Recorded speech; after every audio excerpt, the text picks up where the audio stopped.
All right. Welcome, everyone. Welcome to another virtual astrology club, the forecast for July 2023. I'm Claire Moon. Welcome back. So, if you are joining me live, if you look over to the right-hand side of your screen, there should be a chat there. I'm not quite as good as keeping up with it on this program. I'm better at it with the Q&A. Of course, if you have questions at any point during any of this, please throw it in the chat. Before I throw up the chart wheel, I just want to welcome everybody. We got it. We got through June. We did it. We're about to have a bunch of things happen in July, which I will get to. But first, if you are finding this very helpful today, hit the like button, hit the subscribe if you want to keep up with things. I don't think I have any announcements really, other than books are open. I do astrology consultation, natal chart reading, forecasting, elections, stuff like that. You can hit it up at my website, www.aligninglightastrology.com. And with that, let me throw the chart up for the moment, and we will get into July. I don't know why I chose this chart, to be perfectly honest. Ooh, I should last month. Let's see. Yeah, last month my mic wasn't plugged in. So it looks like my mic is actually plugged in this month. I don't know why I chose this chart, to be honest. I usually elect my forecasts, and I know I got into a bit of a bind this month because I went on a vacation with my family, and it cut into the time at the end of the month where I could do this. And I think this was pretty much just the only evening that I could. That being said, I was looking at this morning, and I'm like, man, what was I thinking when I elected this moment? I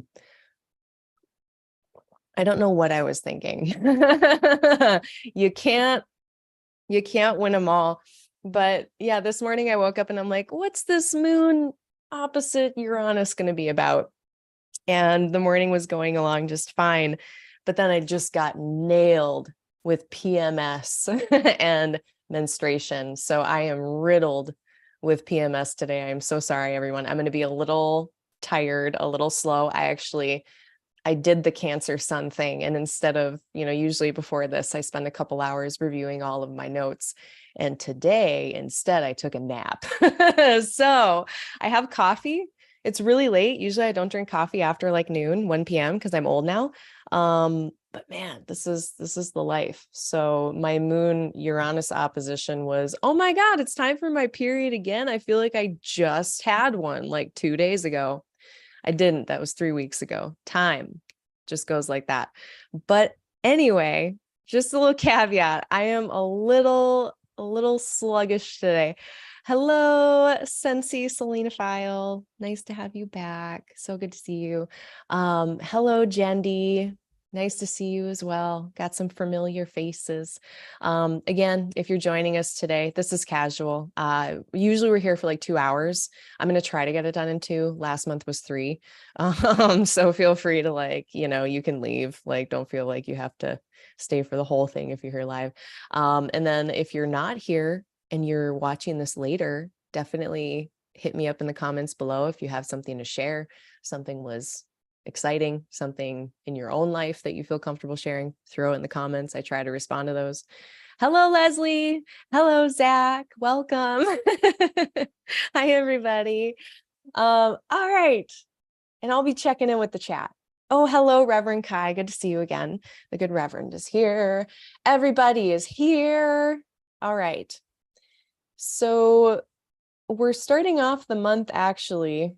Let's kind of look at tomorrow. The month starts with a Mercury Cazimi. And that's right here up in Cancer. Now, the actual nerd dates, let me look at my little notes. Oh, and before I do that, I should do the list. I didn't do the list, but here, this is part of the list. We'll start here.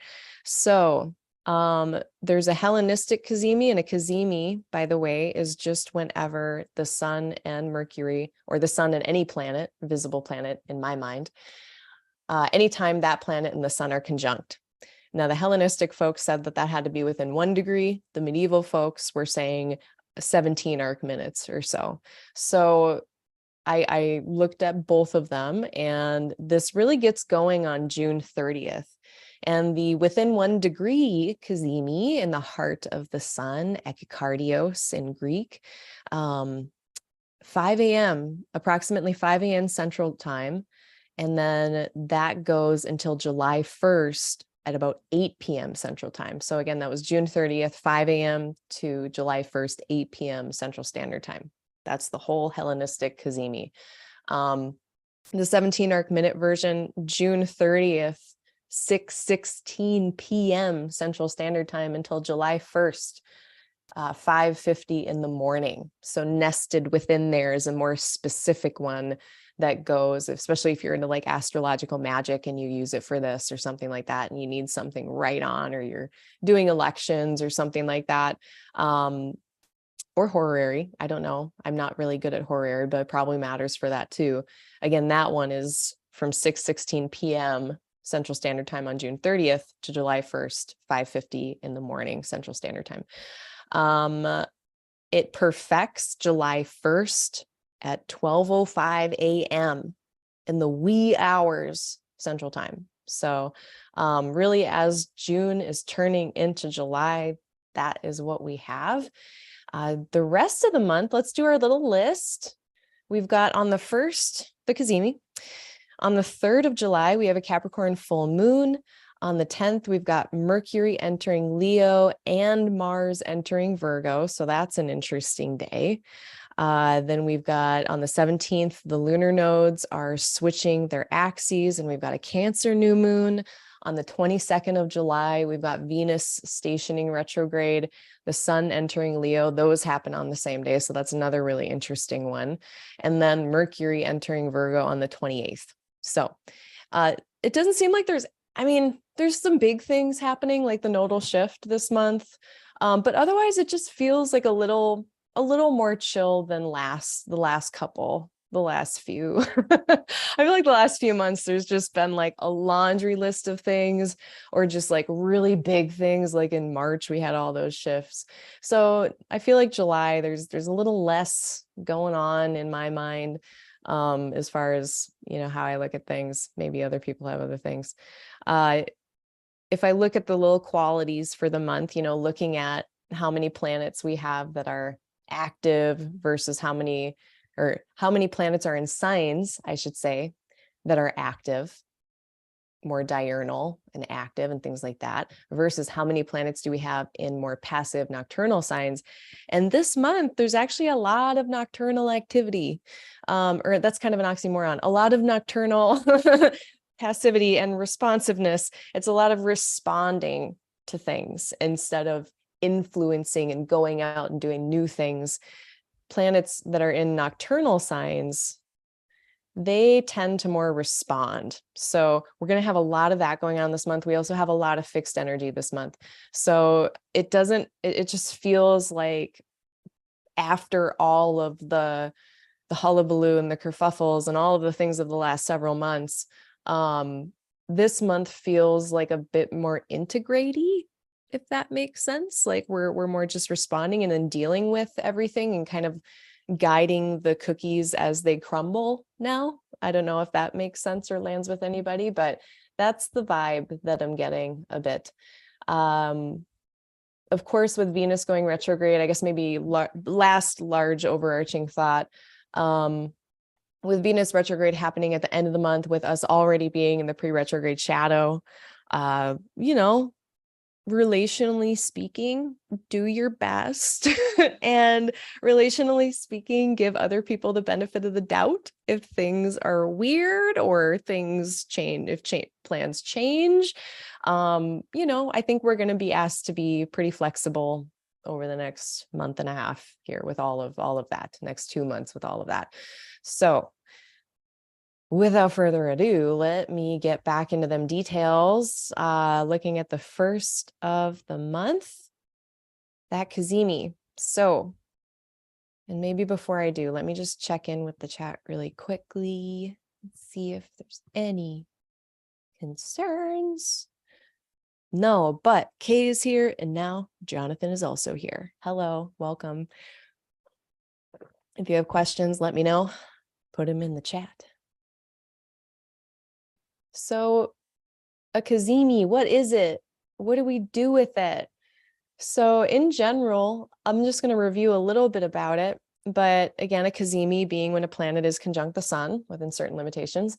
This is a bit of a respite for a planet that has otherwise been struggling in the recent past with being really close to the sun. Any planet that is within 15 degrees of the sun is under the beams. And when a planet is under the beams, not only can we not see them in the sky and they're invisible, and that says some stuff symbolically, but it also is a bit of a constraining, difficult circumstance for that planet where they struggle a bit. Now, when the planet finally reaches the sun, then it gets this short moment, 1 degree on either side, where it's said to be in the heart of the sun. And it is almost like, I think about like Jean-Luc Picard from the Starship Enterprise and Star Trek and how he had his ready room.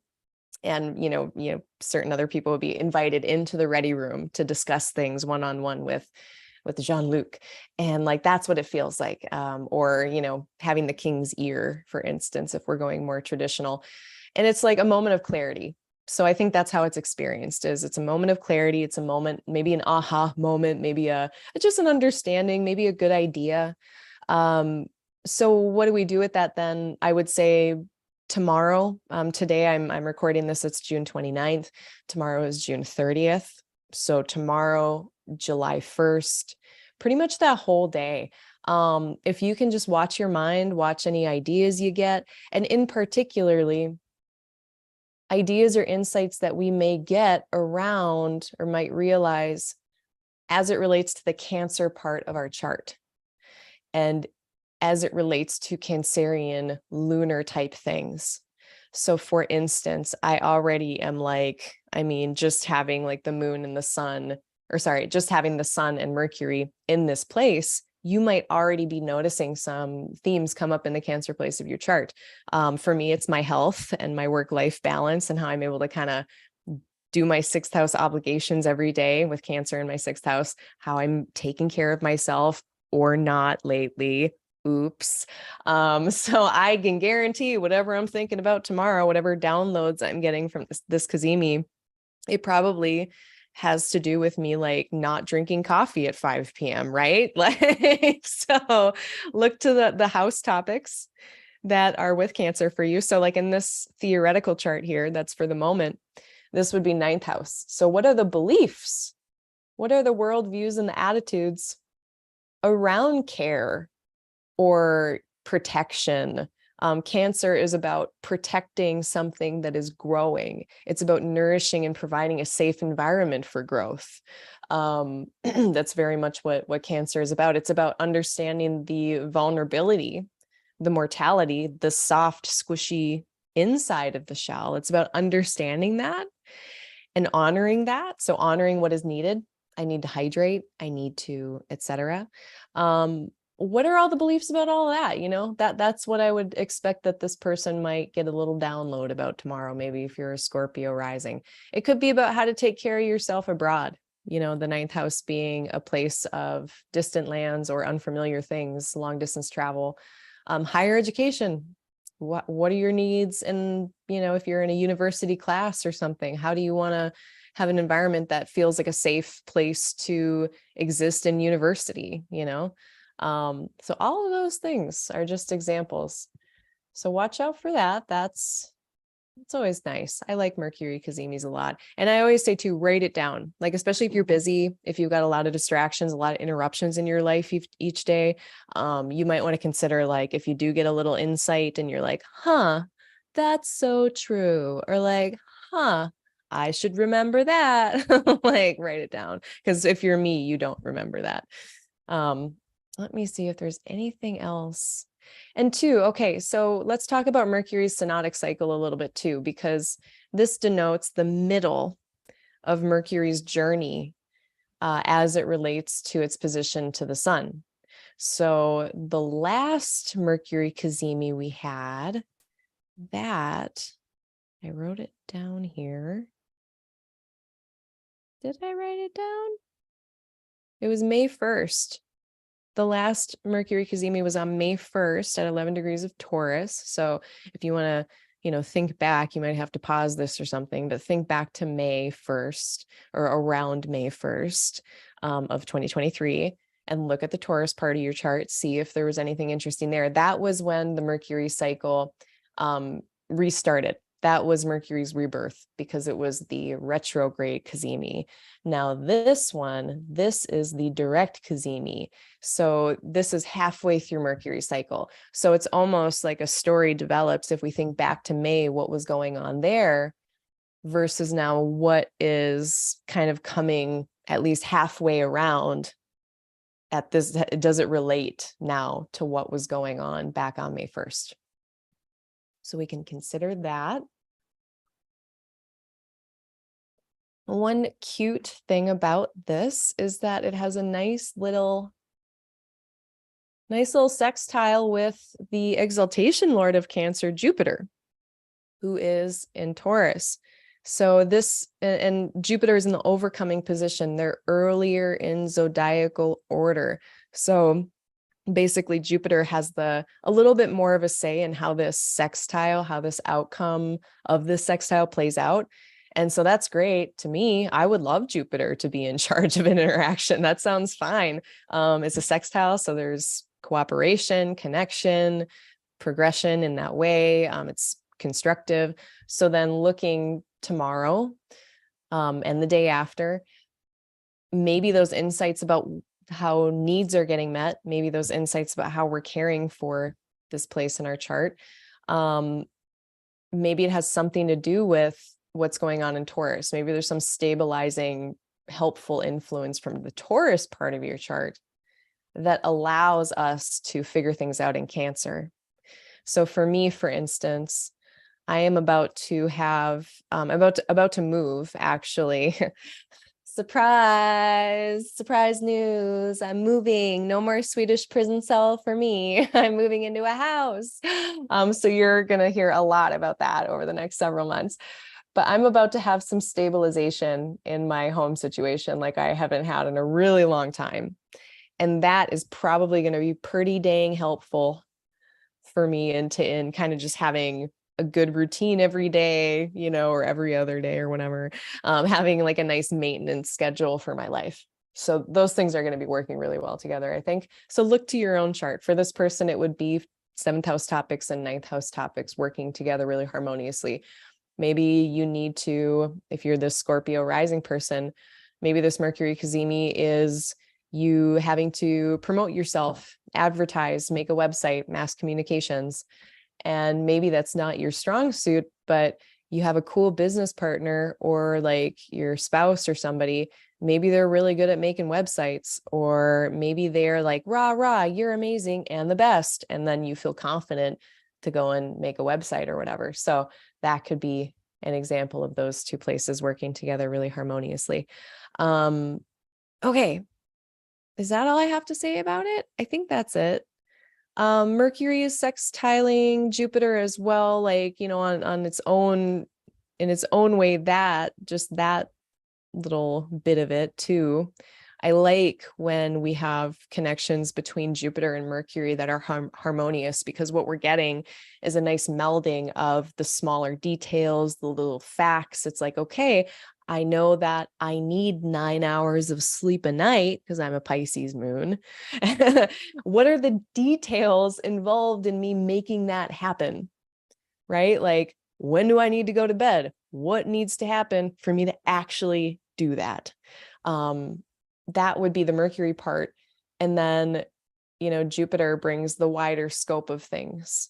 So we get the why. Why is this meaningful or purposeful to me? And then that kind of helps. Having a really strong why in our motivations or in what we're doing is really helpful. This could be some other opportunity or some other abundance coming in that then we can attribute or put into our Cancer place. Maybe this is just buying better toilet paper.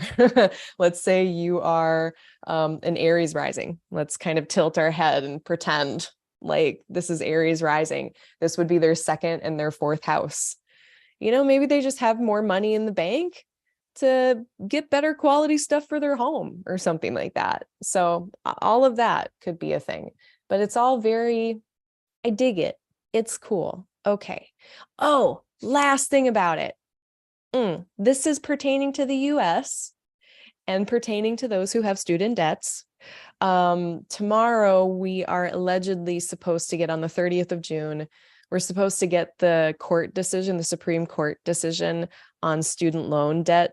And right now, for those of you who aren't in the US, student loan debt, I have a F ton, by the way. So this affects me very greatly. It's been paused because of the pandemic.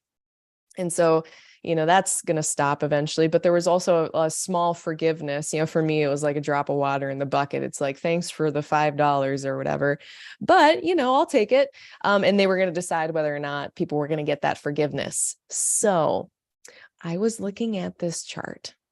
And, first of all, just having Mercury. So Mercury is a planet of communication, having a little respite where it is protected, kind of, or I don't know if that's the right word, but Mercury in the heart of the sun, at least, is not harmed by the beams of the sun in that moment.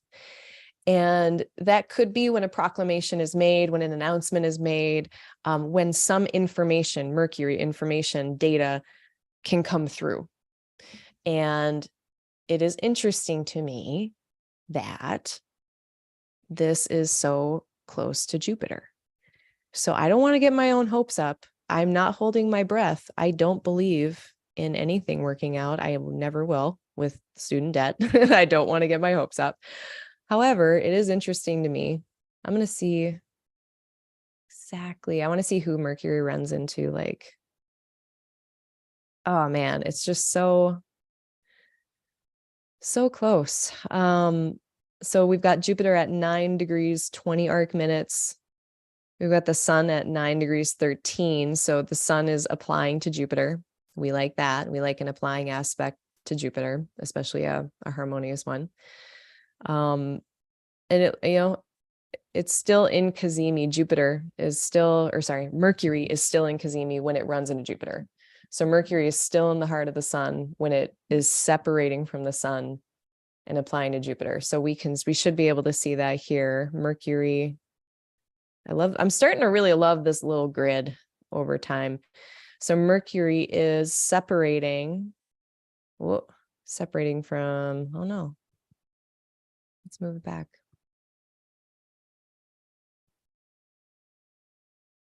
Yeah, it's interesting. It doesn't mention its conjunction with the sun here, but it's separating from the sun at this point and applying to Jupiter. So I don't know. I mean, in general, if I'm asking for a handout, it's not really a handout, but if I'm asking for money from the government, I would like things to be applying to Jupiter. So we'll see what happens, we'll see what happens. But I thought that was really interesting that was going to come out on the Cazimi. Okay. Wow. Let's move on finally to the next day. So on July 2nd, we get the Venus-Uranus square, the first of 3. And I'm going to list off these dates here of the Venus-Uranus squares.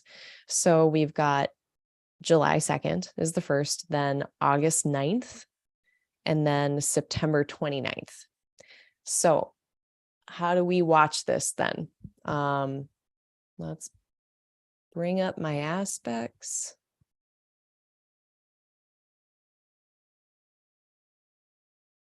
Where are you? Wait. Where is Uranus? Why aren't they there? That's weird. Do I have the right settings? Sorry, guys. Hold on.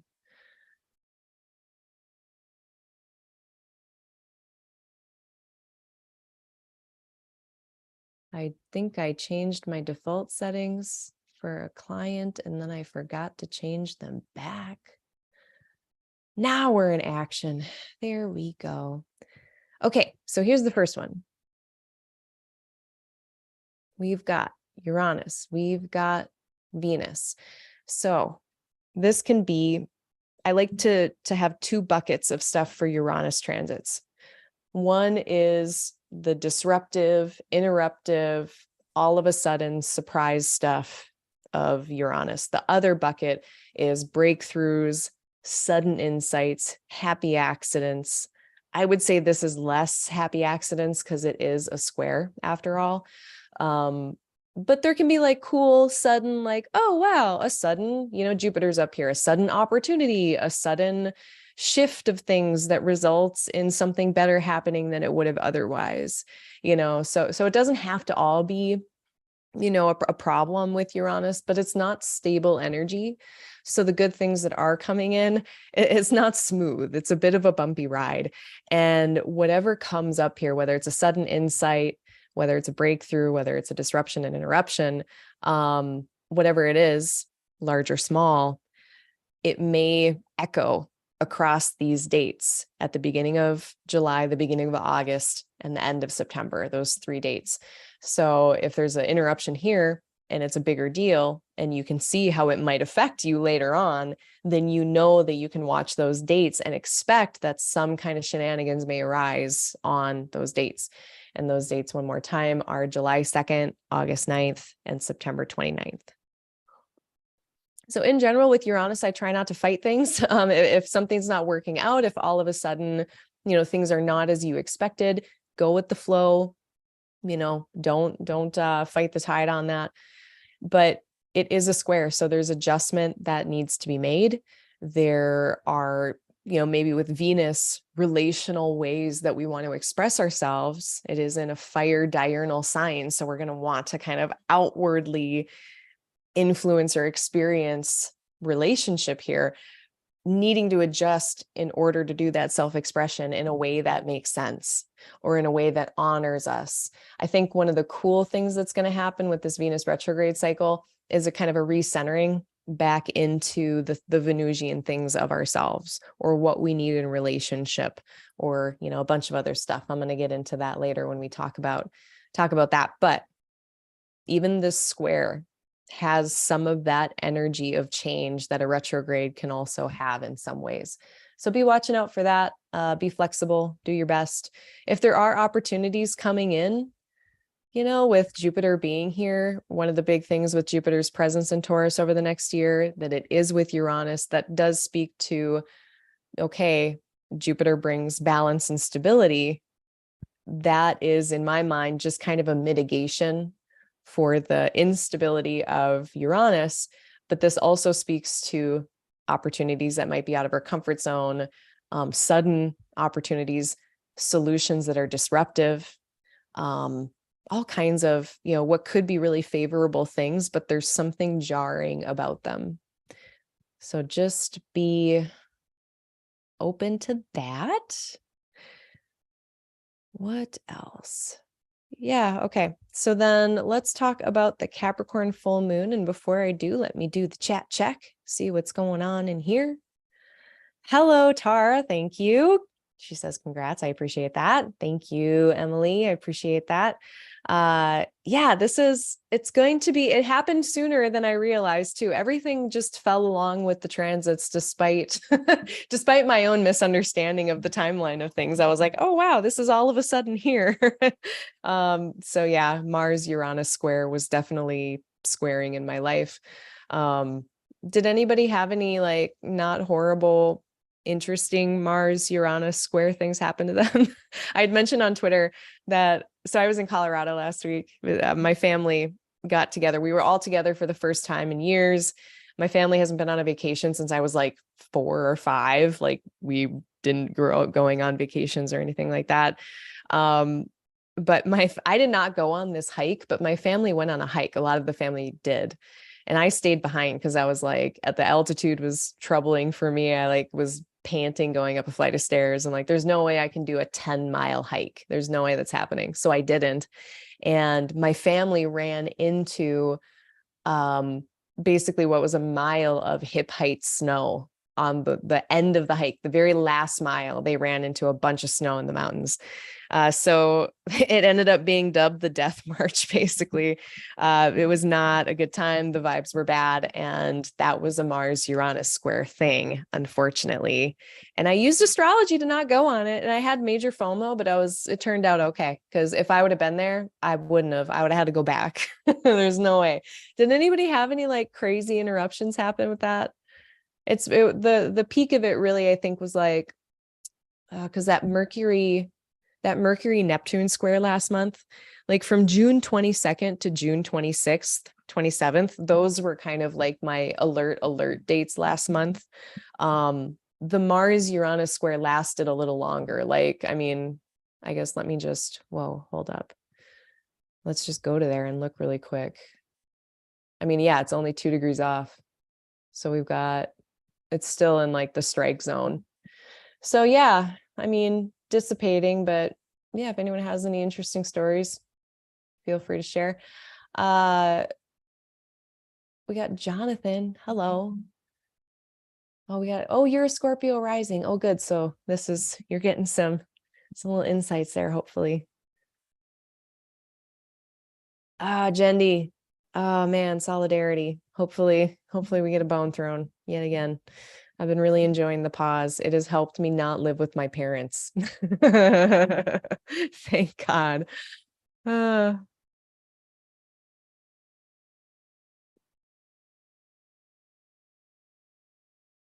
Yeah, like Jonathan is talking about some growth opportunities this year for themselves, and looking at maybe after Venus retrograde. I think one of my personal rules or guidelines, I should say, for Venus retrograde or any retrograde is just keeping things open-ended.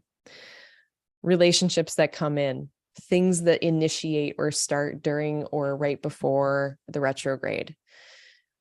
Just keep it open-ended.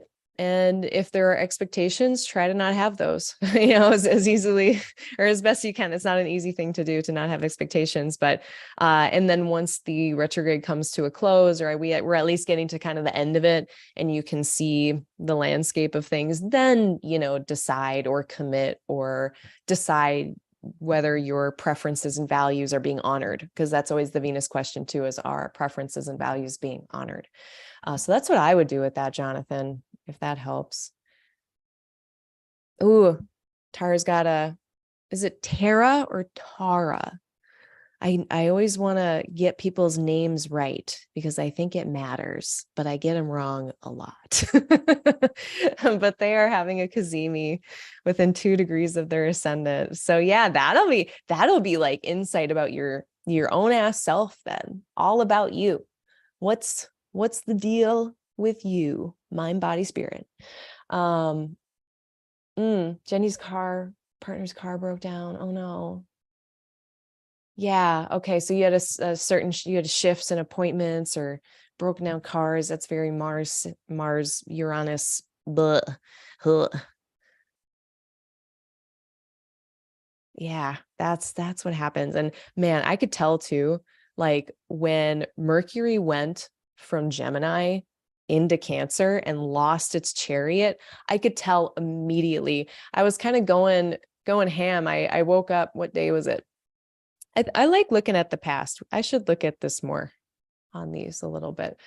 It was like the last day of Mercury in Gemini, and I woke up and I was like, shit, it's the last day of Mercury in Gemini.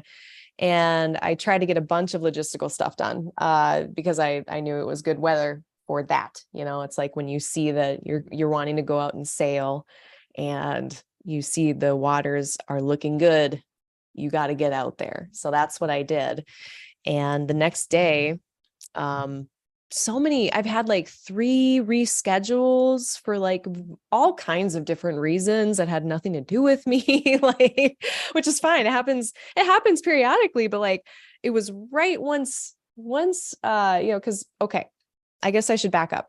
For those of you who aren't privy to, like, I was just mentioning the under the beams thing, right? So any planet within 15 degrees of the sun, it struggles more to do its job. Basically, it's like trying to do your job, but the sun is beating down on you and you're dehydrated and sunburnt and you don't feel good. And it's just harder to work. Right.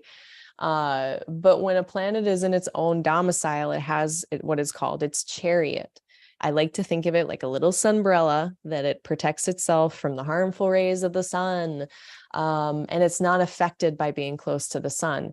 So for a while here, yeah, Mercury was under the beams. Maybe not, Mercury's activities and communications may not have been quite as visible or like, I guess, apparent in our lives. Maybe information wasn't as apparent as we might have liked it, but Mercury themselves was still very functional. Then we get here, and now it's like, all right, not only have we lost our chariot, we're combust, we're applying to the sun, we're in a water sign here. So yeah, I could tell. I don't know if anyone else could tell, but it's, yeah. I'm looking forward to when Mercury gets on the other side of the sun, and then it'll eventually be 8 degrees away. Let's actually see when that is. Is that it? Math, 6, 7, 8. Yeah, so like by July 7th, in about 1 week, Mercury will be at least getting out of the 8-degree combust zone and will be coming out of its sick bed, as one would say.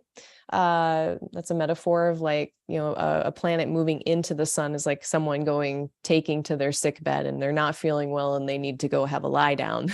And now Mercury is ready to get up and kind of start to collect itself, maybe like go take a shower or something like that. So that is where we will be in about a week. So too, I mean, besides the Cazimi, besides tomorrow and the day after, if you're waiting to hear about things, if you are waiting on certain pieces of information to fall into place, as the month progresses, as July progresses, as Mercury gets further and further and further away from the sun and does its phasis eventually and becomes visible in the evening sky, then that information should be louder, more forthwith, easier to access. Communications will be more vivid. But yeah, right now, not necessarily the best time for those mercurial things. So let's see. What else did I want to talk about? The full moon. So this one was kind of interesting because the way the lunations have been going, we've been having new moons at the end of signs. And then the full moon happens in like a different axis, which has been it's a little interesting. So this lunation cycle, we can think back to when we had that Gemini new moon. Let's go back there. So we had a Gemini new moon, what was it, July 17th? Yeah, that was about 2 weeks ago. So there was a new beginning, an ending, new chapter as it relates to the Gemini part of your chart. And then the lunation opened up. Whatever was seated there, or whatever ideas we had, now they are percolating. Then we almost are getting to the full moon and we get this Mercury Cazimi in Cancer. And so this feels like, maybe some insight that we can put on a shelf to consider when it comes to a few days later with this full moon. It's like, what did we realize or what information came in during the Cazimi that might relate to what the moon is illuminating in Capricorn? So full moons are fruitions, comings to be, outcomes. It's, the kind of the show and tell. I always use my bread example. In the new moon, we decide to bake a loaf of bread. By the time we get to the full moon, I have baked it and I am ready to share my bread with people and show you, here it is. So what is coming to be in Capricorn, in the Capricorn part of your chart? What are you realizing? What are you seeing there that might need attention? As it relates to the Cancer archetypes, we were talking about needs. We were talking about the resources that we have to grow something and protecting that thing that we're growing. Once we get into Capricorn, we are actually doing that building. We are seeing that progress over time, and we're being able to kind of project out into the future, into the long term, how this is going to go. We get a wider picture a bit in Capricorn because it does have to do with Saturn, time, longer spans of time. So these questions always come up for me with Cancer Capricorn is, how do we make our needs such that they can be met sustainably, consistently over time. Like however things are going in the Cancer part of your chart, however things are going in the Capricorn part of your chart, kind of look around at this point and say, is this good enough? Is this what I need? And if it's not quite good enough, can I tolerate it, and for how long? And if it's not like that much of a problem, like what do I need to do to improve this or to actually get what I do need? But it is a good time to audit. I think about Saturn and Capricorn and Aquarius too, as places where we're kind of looking around and assessing and analyzing in a really rational way what is around us. We started this lunation cycle with, a lot of Cancer activity. The sun went into Cancer, Mercury went into Cancer. So this more felt sense, we're perceiving, we're feeling into things with our body and our emotions. Here, then we can say, okay, but what practically needs to be in place so that I can feel taken care of? What schedules need to be in place? What resources need to be in place so that moon can feel safe, comfortable, like it can grow and do its thing? So that's what's going on. Pluto's here. So there's probably some kind of unfinished Pluto business now that we're going to be dealing with for the next 6 months until January. Whatever kind of Pluto was doing more in 2022 when it was here, think back to what maybe progress you were making with some skeletons in whatever Capricorn part of your chart that you have. I'm just looking. Yeah, this was the interesting thing. So I had mentioned in the beginning of this hour that the qualities check in, there's a lot of planets in passive, nocturnal, receptive signs. We got a lot here, and they're all in trines and sextiles. And granted, this is an opposition, but there are a lot of trines and sextiles. So this does feel like a very constructive, positive type of situation that is brewing here, whatever it is, whatever's growing here.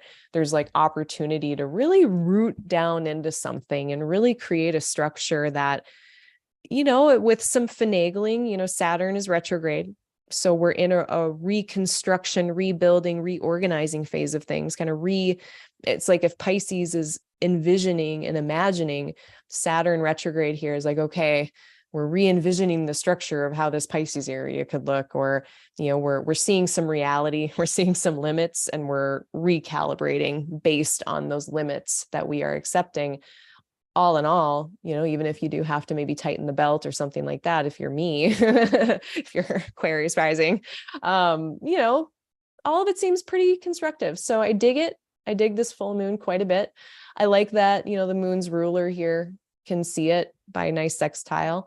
And then that chain of resourcing just continues to carry onward. Now we do run into a bit of a problem, but at the end of it, but all in all, a lot of these planets are able to connect with each other, ask each other for help, give each other positive testimony. So it's quieter, but it does feel like the underlying work that happens right before we sit back and realize that we've made progress.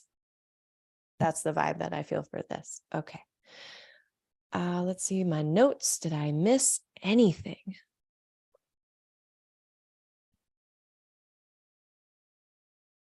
Yeah, this is so my interesting example with this was I have a feeling that when I move into this new place and I'm trying to figure out where to put my pole so I can start dancing again. It's been a while. I have a feeling I'm going to have to move it around and like experiment with its placement. And I have a feeling that at the beginning, it's not going to meet my needs. It's going to be like this moon, like, okay, I can deal with these tile floors for like a little while, but then I'm moving it to the room with the wood floors. I need wood floors. It's what I need. So how do I make that happen? Like, what are the details? I might have to make some concessions with Saturn. I might have to move a piece of furniture every time I use it, like old times. But I'm not going in the garage, and I will have the abundance, hopefully, to make this all work out. So that was something that I'm seeing for myself, like what this is going to be about. I think that is what I have to say about that. I guess the rest of the sky, the only other thing here was just Venus square Uranus. This is happening still. I know it's a degree off by the 3rd of July, but it's still pretty active. So again, adjustment in relationship, whether that be externally changing schedules, changing how you work with someone, who you work with on things or collaborate with on things, how you think about things. More of an internal interpretation would be how you conceptualize certain relationships, and making adjustments internally about how you think about those things. So that's still quite present, amidst what is otherwise a very constructive sky and kind of a chill sky with all the nocturnalness. So on the 6th, because this is just kind of a holding pattern, then we get moon going through Aquarius. Not much I want to say about that necessarily. Although, every time the moon, maybe I will say one thing. Every time the moon is in a fixed sign, it activates this fixed sign stuff. So it's kind of pinging on Mars and Uranus, and the moon is like carrying the light in between all of them as it moves around. So the 5th we might feel those crunchy yesterday.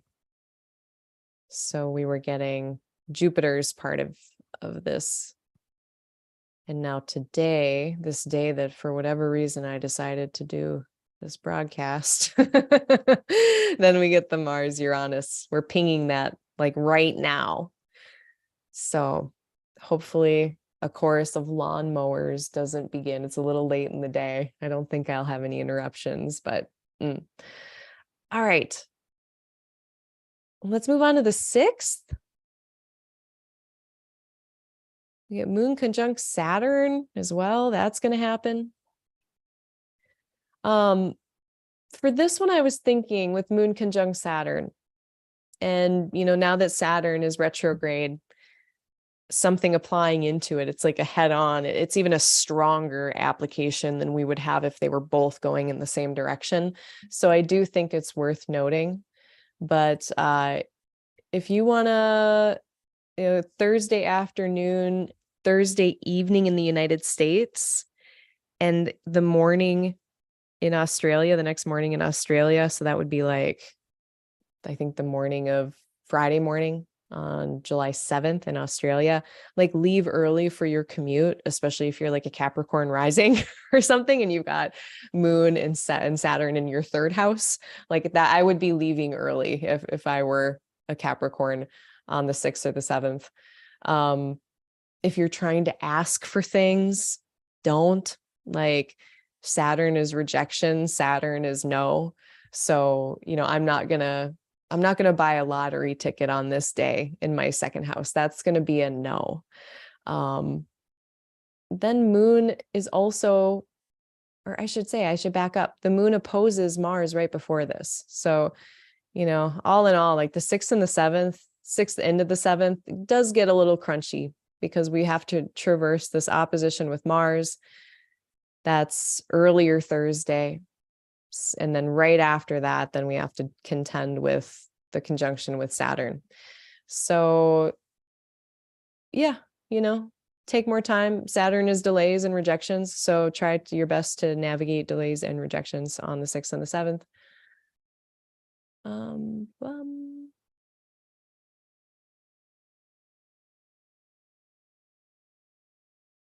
Yeah, after that, after the moon does connect with both malefics, then it will connect with Jupiter and the sun and Mercury. So it's almost like if there are challenges on Thursday the 6th, if there are a little bit of challenges or even just, crunchy, clumsy connections or something like that on the 6th or the 7th, I think after that, there will be some kind of solution or reprieve or idea to try to resolve whatever was there, if anything even arises.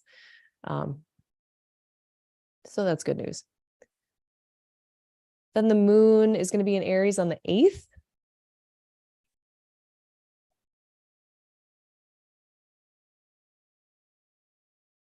I really kind of like these few days, actually. So moon is going to be square. It's the third quarter moon, by the way, as well. So it's this kind of last effort of the lunation cycle. I don't know why I can't get my pen. There it is. It's a lot of cardinal energy. It's a lot of initiatory energy. We've got Pluto back in a cardinal sign too, just kind of adding a little fuel to the fire. But overall, like July 8th, July 9th, this is kind of get up and go energy a bit. This is a time to get shit done. So my get shit done days for the month, sometimes I find a few, and I would say that the 8th and the 9th are those days. The sun and Mercury are reporting to Mars. So if they need help with something, they're asking, or sorry, I said Mars. They're reporting to Moon in Aries. And the moon's answer to them in Aries is, yeah, go do it. Take action, get it done. So yeah, it's just very, very invigorating.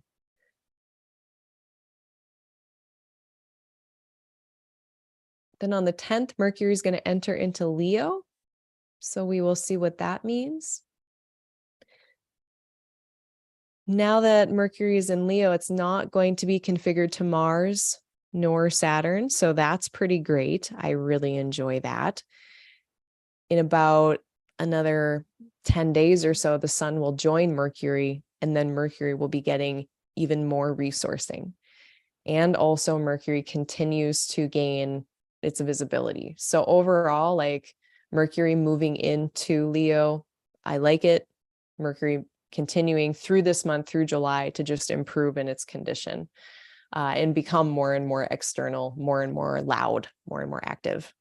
So if you've got, if we think about Mercury, what are the things that then might improve this month along with Mercury's condition?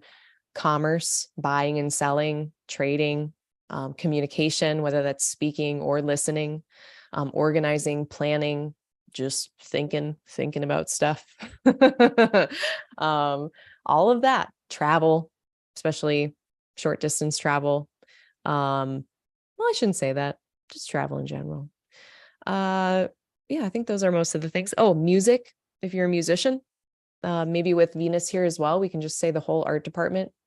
All of those things improve as the month continues. So if you're into any of those things or have a lot of logistical things to do, that improves. One thing though is that there is a bit of an opposition we should probably talk about between Mercury and Pluto. So this is kind of interesting. This is on July 10th. This is right before Mercury enters into Leo.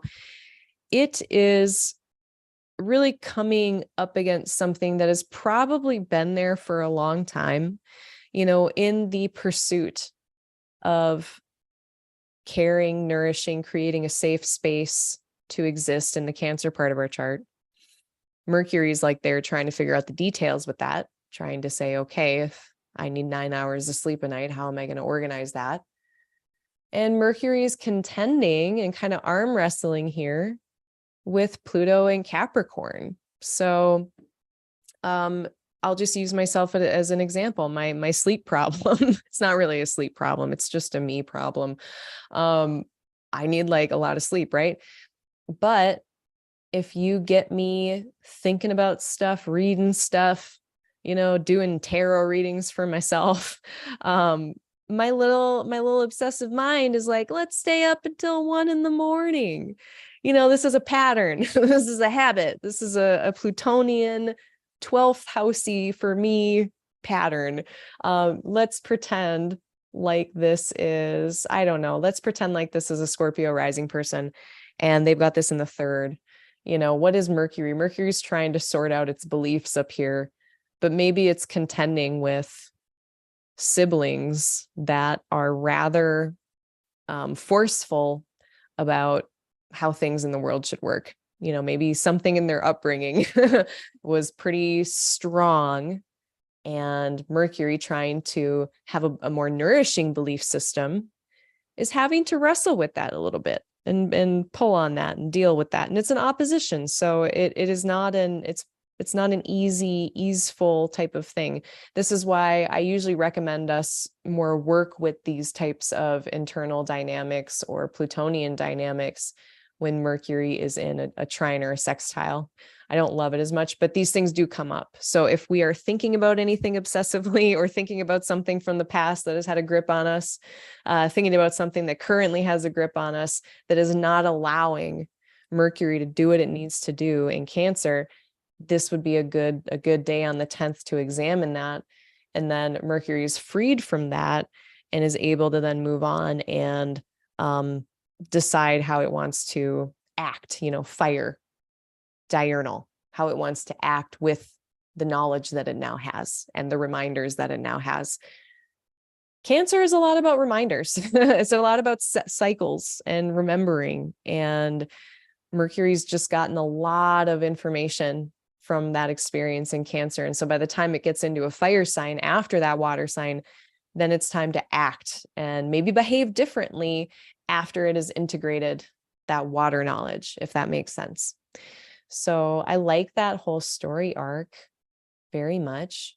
If we can just do our best on like the 10th of July, maybe even the 9th of July, try not to ruminate so much. Sometimes it is helpful and sometimes it's not. Sometimes it can be a pattern to do that.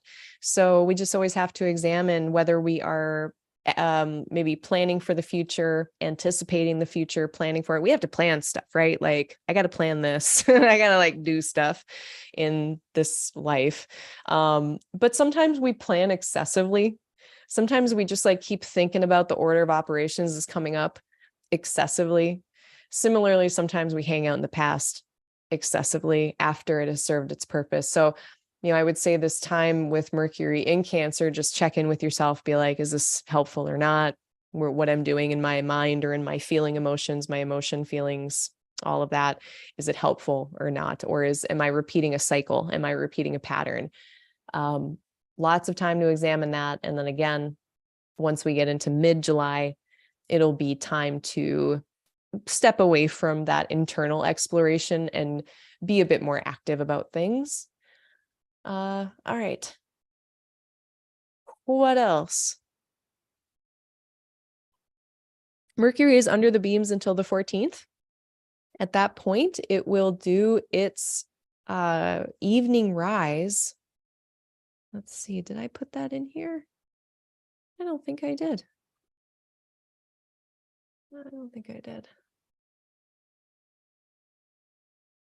Here we go. So what is that? 14:15. Mercury is now 15 degrees away from the sun. This is the convention by which we state that the planet is now visible. It is no longer harmed by the rays of the sun and is able to express itself, act, do all of the things that Mercury would like to do, far less impeded and with being more apparent than it was before. It is an evening star Mercury. So I'm going to animate this chart, see if it works so we can see what that means. Because if, I don't know if I'm sure I've done this before, but I do this a lot in consults. So we've got our ascendant, descendant axes that sets up our horizon. So here it's 6 p.m. Sun is above the horizon, right? So let's look and see what happens at sunset. So at sunset, the sun is going to set, right? And once the sun gets below the horizon and the sky starts to lose its light, then we can maybe start to see Mercury pop up in the western sky. We will definitely be able to see Venus and Mars. So that should be really cool in the evening sky about mid-month. But see, it depends on your atmosphere. It depends on the landscape around you. Right now, I'm definitely, if this smoke keeps up, like there's really poor visibility around here because of the Canadian wildfires. So I'm not seeing planets at sunset anytime soon. But if that's not you, see if you can peep Mercury. And that's on the 14th. And then after that, after the 14th, then like this is my favorite thing about Mercury coming back into visibility. I always say this, like, if you've been waiting for news, if you've been waiting for information or understanding on something, it is much more likely to come to you after Mercury is visible again. Okay, so that is that. Oh, and we got to talk about Mars entering Virgo on the 10th as well. So we got Mercury entering Leo, and then we've also got Mars entering Virgo. So this was one of the highlights of the month for me, because what it sets up for us is a Mars-Saturn opposition. And we will talk about maybe how to navigate this, or, if we think about these energies as, like, I like to think about things like they're puppies, giving this dog a walk. How do we find an outlet for Saturn and Mars and this opposition that's going to be here for 6 weeks, basically? Mars spends about 6 weeks in a sign. It's not going to have help from Venus, although eventually Venus will come through and kind of clean up after Mars. But, we're going to have to really rely, I think, mitigating factors, rely on this Jupiter having a nice trine, technically a condition of bonification. An overcoming trine from Jupiter is a bonification. So that's a mitigating factor. Yeah. Yep. So that's happening. Now, Mercury in Leo, very expressive, very forthwith about its actions. It will speak about what it's doing. Mars in Virgo doesn't so much necessarily talk about everything that it's doing. It's a nocturnal sign. It's going to work in its kind of quiet little way. So we have a master craftsperson here with Mars in Virgo. We've got someone who has dexterity and is detail oriented and maybe motivated by these details, motivated to fix things, motivated to, make something really perfect. So use that energy for what you will. I'm going to be cleaning. I'm going to be nesting. I'm going to be like just cleaning the shit out of everything. So that is going to be what my Mars in Virgo time is probably going to be about. Lots of sorting through bibs and bobs and little things, cutting away of certain material things. If this is an earth sign, so, let's say you've got a craft closet, maybe it's time to sort through it this July through August. That would actually be a really good thing. Yeah. Like this whole time of August, Venus retrograde, then Mercury is going to go retrograde. Good time to sort through the craft closet and cut away some things and separate some things. So that's the vibe there. We're going to maybe be more irritable when it comes to little things, potentially. That same motivation that is exciting, enthralling, like really satisfying. That is that same energy that, if not given the opportunity to experience that, it may go into frustration or assertiveness that might be a little over the top. So just kind of watch out. That's a coin, with two sides. I have 2 brothers that are both Virgos, and one of them is a double Virgo, Virgo rising and moon. And I had shared something on Twitter about how there was a nail sticking out of a bench at a table at the place we were staying.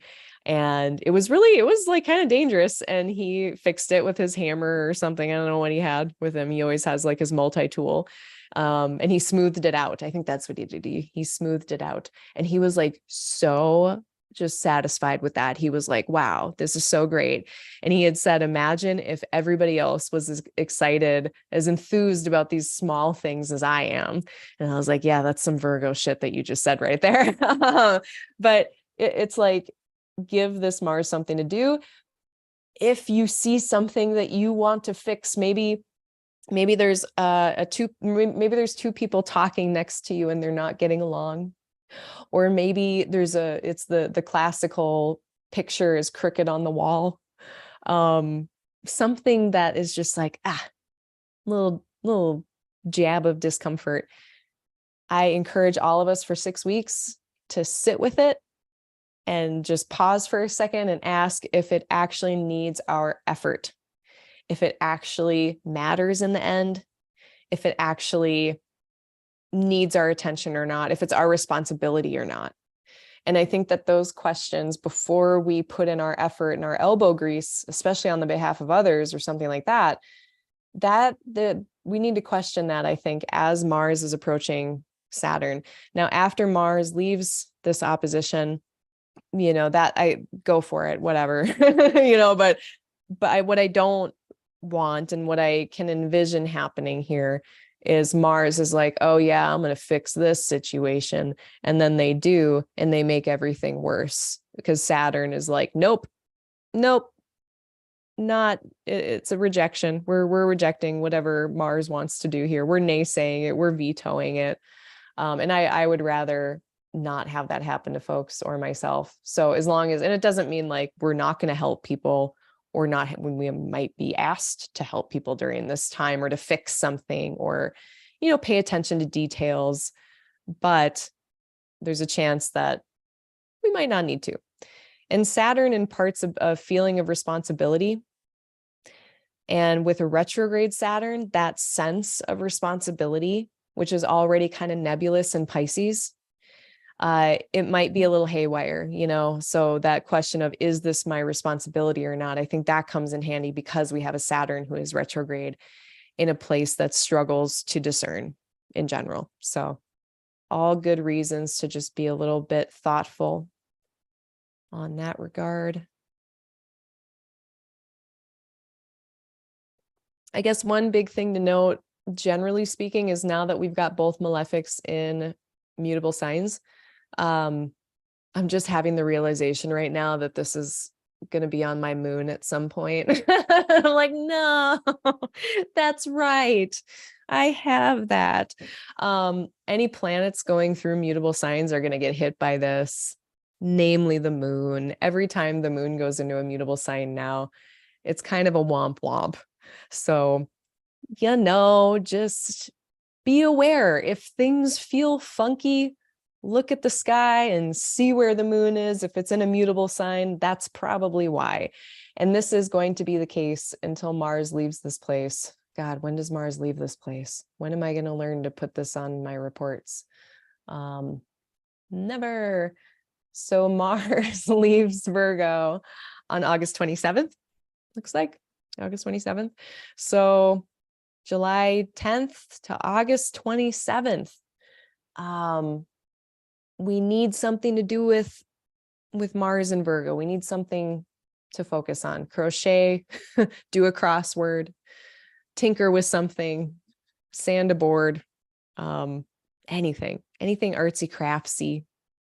Mercury is really good with anything with the hands. I know we think more Gemini, but just thinking Mercury and Gemini, or Mercury in general. Let's see. So on the 11th, we're going to have a nice moon conjunct Jupiter situation. Not in August.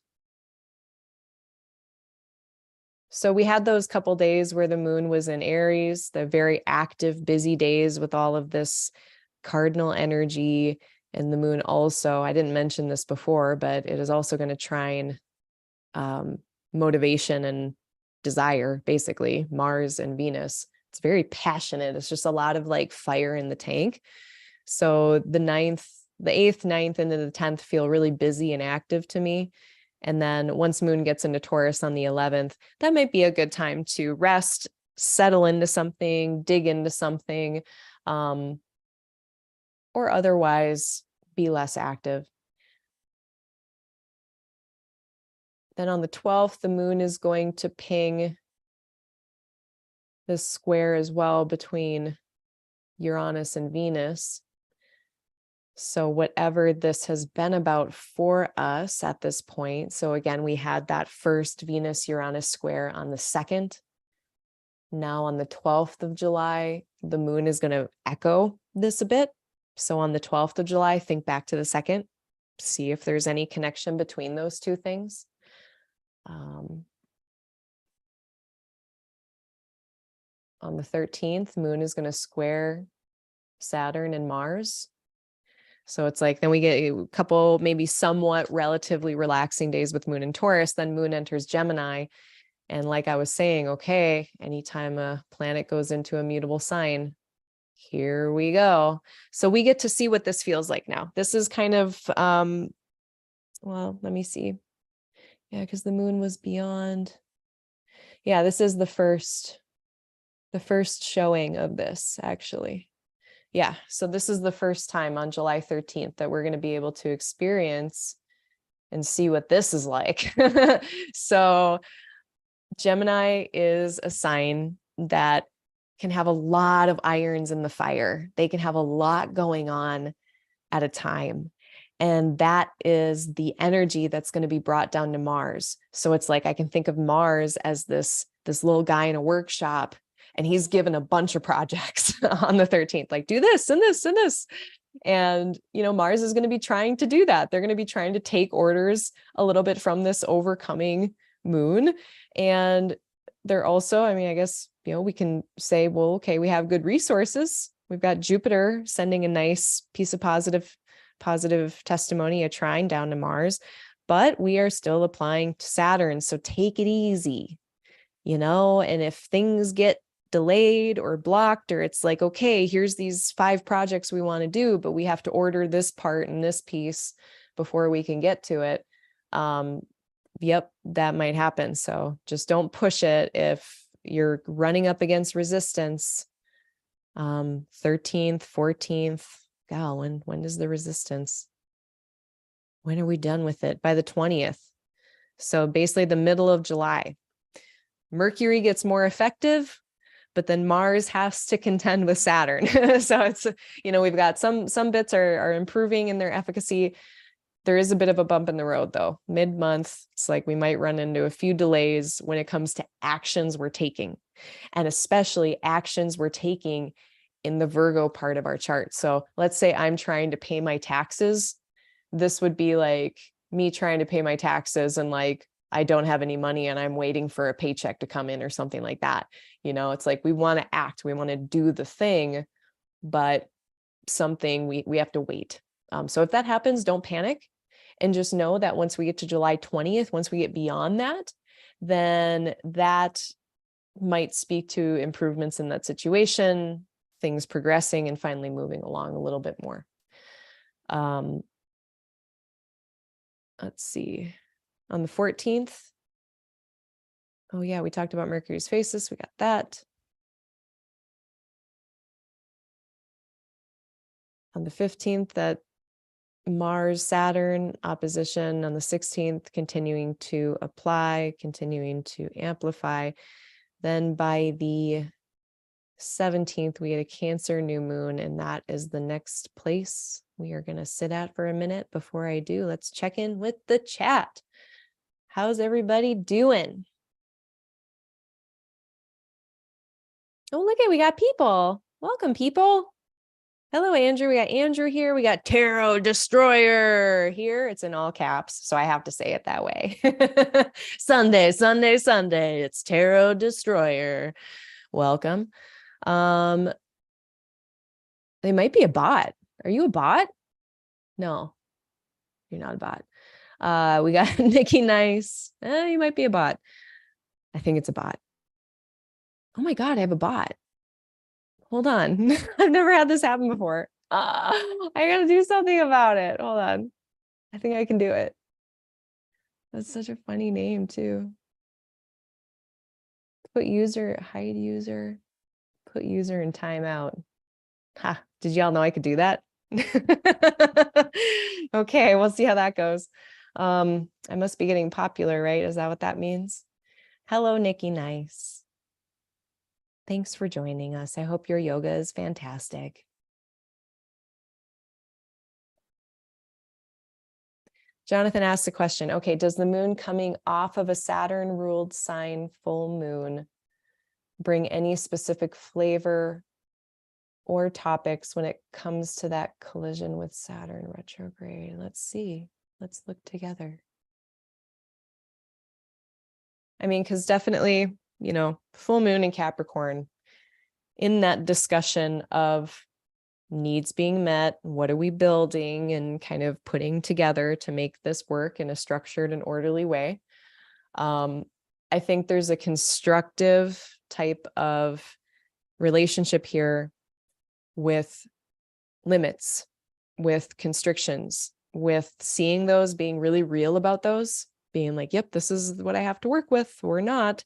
And for how long? Maybe I don't have a lot of resources. And so I need to forego or deprive myself of this thing for a moment or something like that. Like those Capricorn type discussions, but this is a sextile. So this relationship, and furthermore, like you were saying, once the moon does pass through here and it's going to conjoin Saturn, I think this speaks to just a really constructive, like, yep, here's my realistic situation.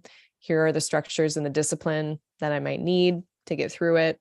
And we implement that and we integrate that and we just kind of start to try to do it. That would be how I would interpret that. So I do think it's not warm and fuzzy. This isn't like Saturn is not going to feel soft, but it's, you know, it's kind of the cool embrace of structure. It's like, we do need it. We do generally as humans crave some kind of order or structure, even a little bit. So think about it in that supportive way. What structure would be supportive to implement?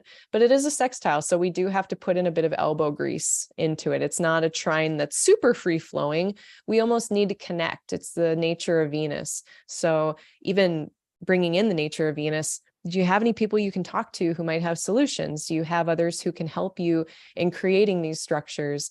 Are there people who you're realizing aren't helpful that you maybe need to cut out or something like that? So, but yeah, that's how I would interpret that. That's a good question. Thank you. It's a very good one. Hopefully that helps. Oh, and that reminds me too.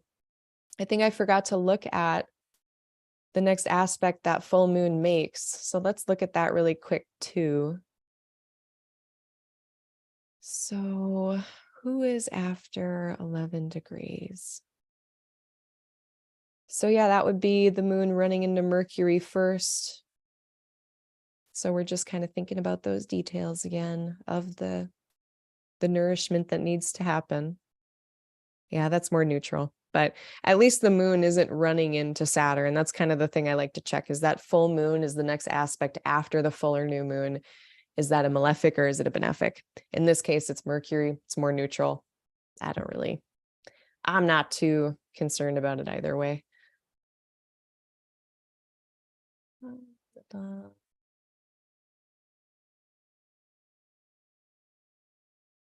Hello from New Jersey. Hello, Rogue. How's it going?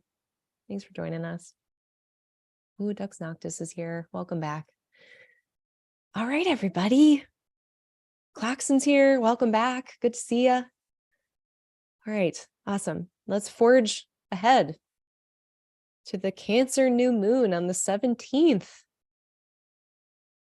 So now we're getting our new little chapter, our restart, our refresh button in the Cancer part of our chart.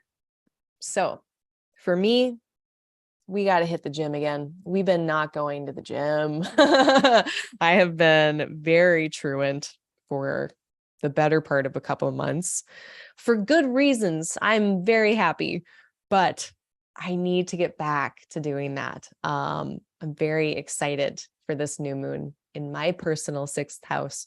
So for this person, this theoretical Sagittarius rising, maybe this new start would be with their 8th house, maybe with their debt or their taxes. Maybe they pay off a credit card. Maybe they aspire to pay off a credit card or something like that. Maybe they realize they need health insurance and they do what they need to do to try to figure out how to get some health insurance or something like that.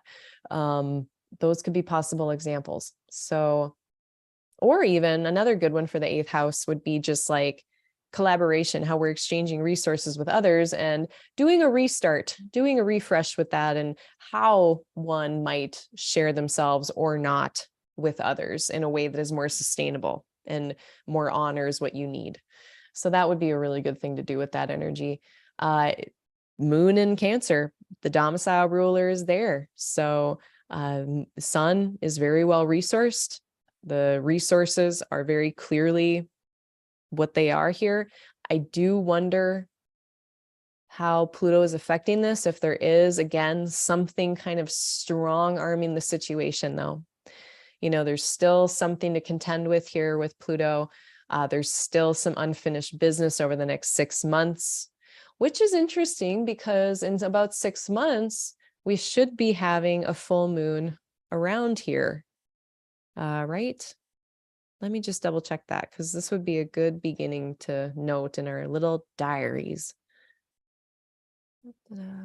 Actually, I'm going to do it this way. 6. Is that it? No. Am I only? I don't know. That should theoretically be correct, though. So watch the Cancer Capricorn axes in your chart. And in 6 months, I want you to check in. If we have journals and diaries, be writing in them to see if anything came to be that was worth noting. It should theoretically include the house topics. So again, this theoretical person would be the 2nd and the 8th house topics. Those may come up 6 months later. I like that we have Jupiter sending a sign-based sextile here. We've got Saturn in a trine. We've got all the malefics are in a situation where they can't do harm to this lunation. Malefics that are in a trine or a sextile, they aren't going to be doing damage to them. So I like to see that. We don't have help from Venus or Mercury, but that's okay. All in all, again, we're getting a lot of sextiles, trines, as much as what we're currently trying to do in Virgo might be running up against some resistance. Overall, whatever we're seeding in this moment feels very promising to me. It seems like it's just a very nice new moon.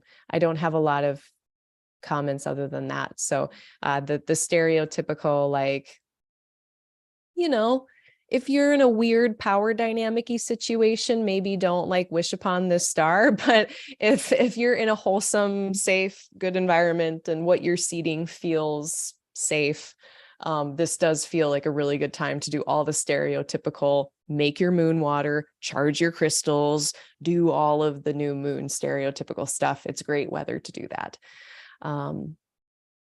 And then we got Mercury squared Jupiter. That was the other cool thing here. And then we'll get into the nodes. So Mercury squared Jupiter. This is another, I'd mentioned that earlier, that I like these contacts because we get the details and the wide picture. We get our witty cognitive faculties along with understanding and overall kind of purpose and meaning.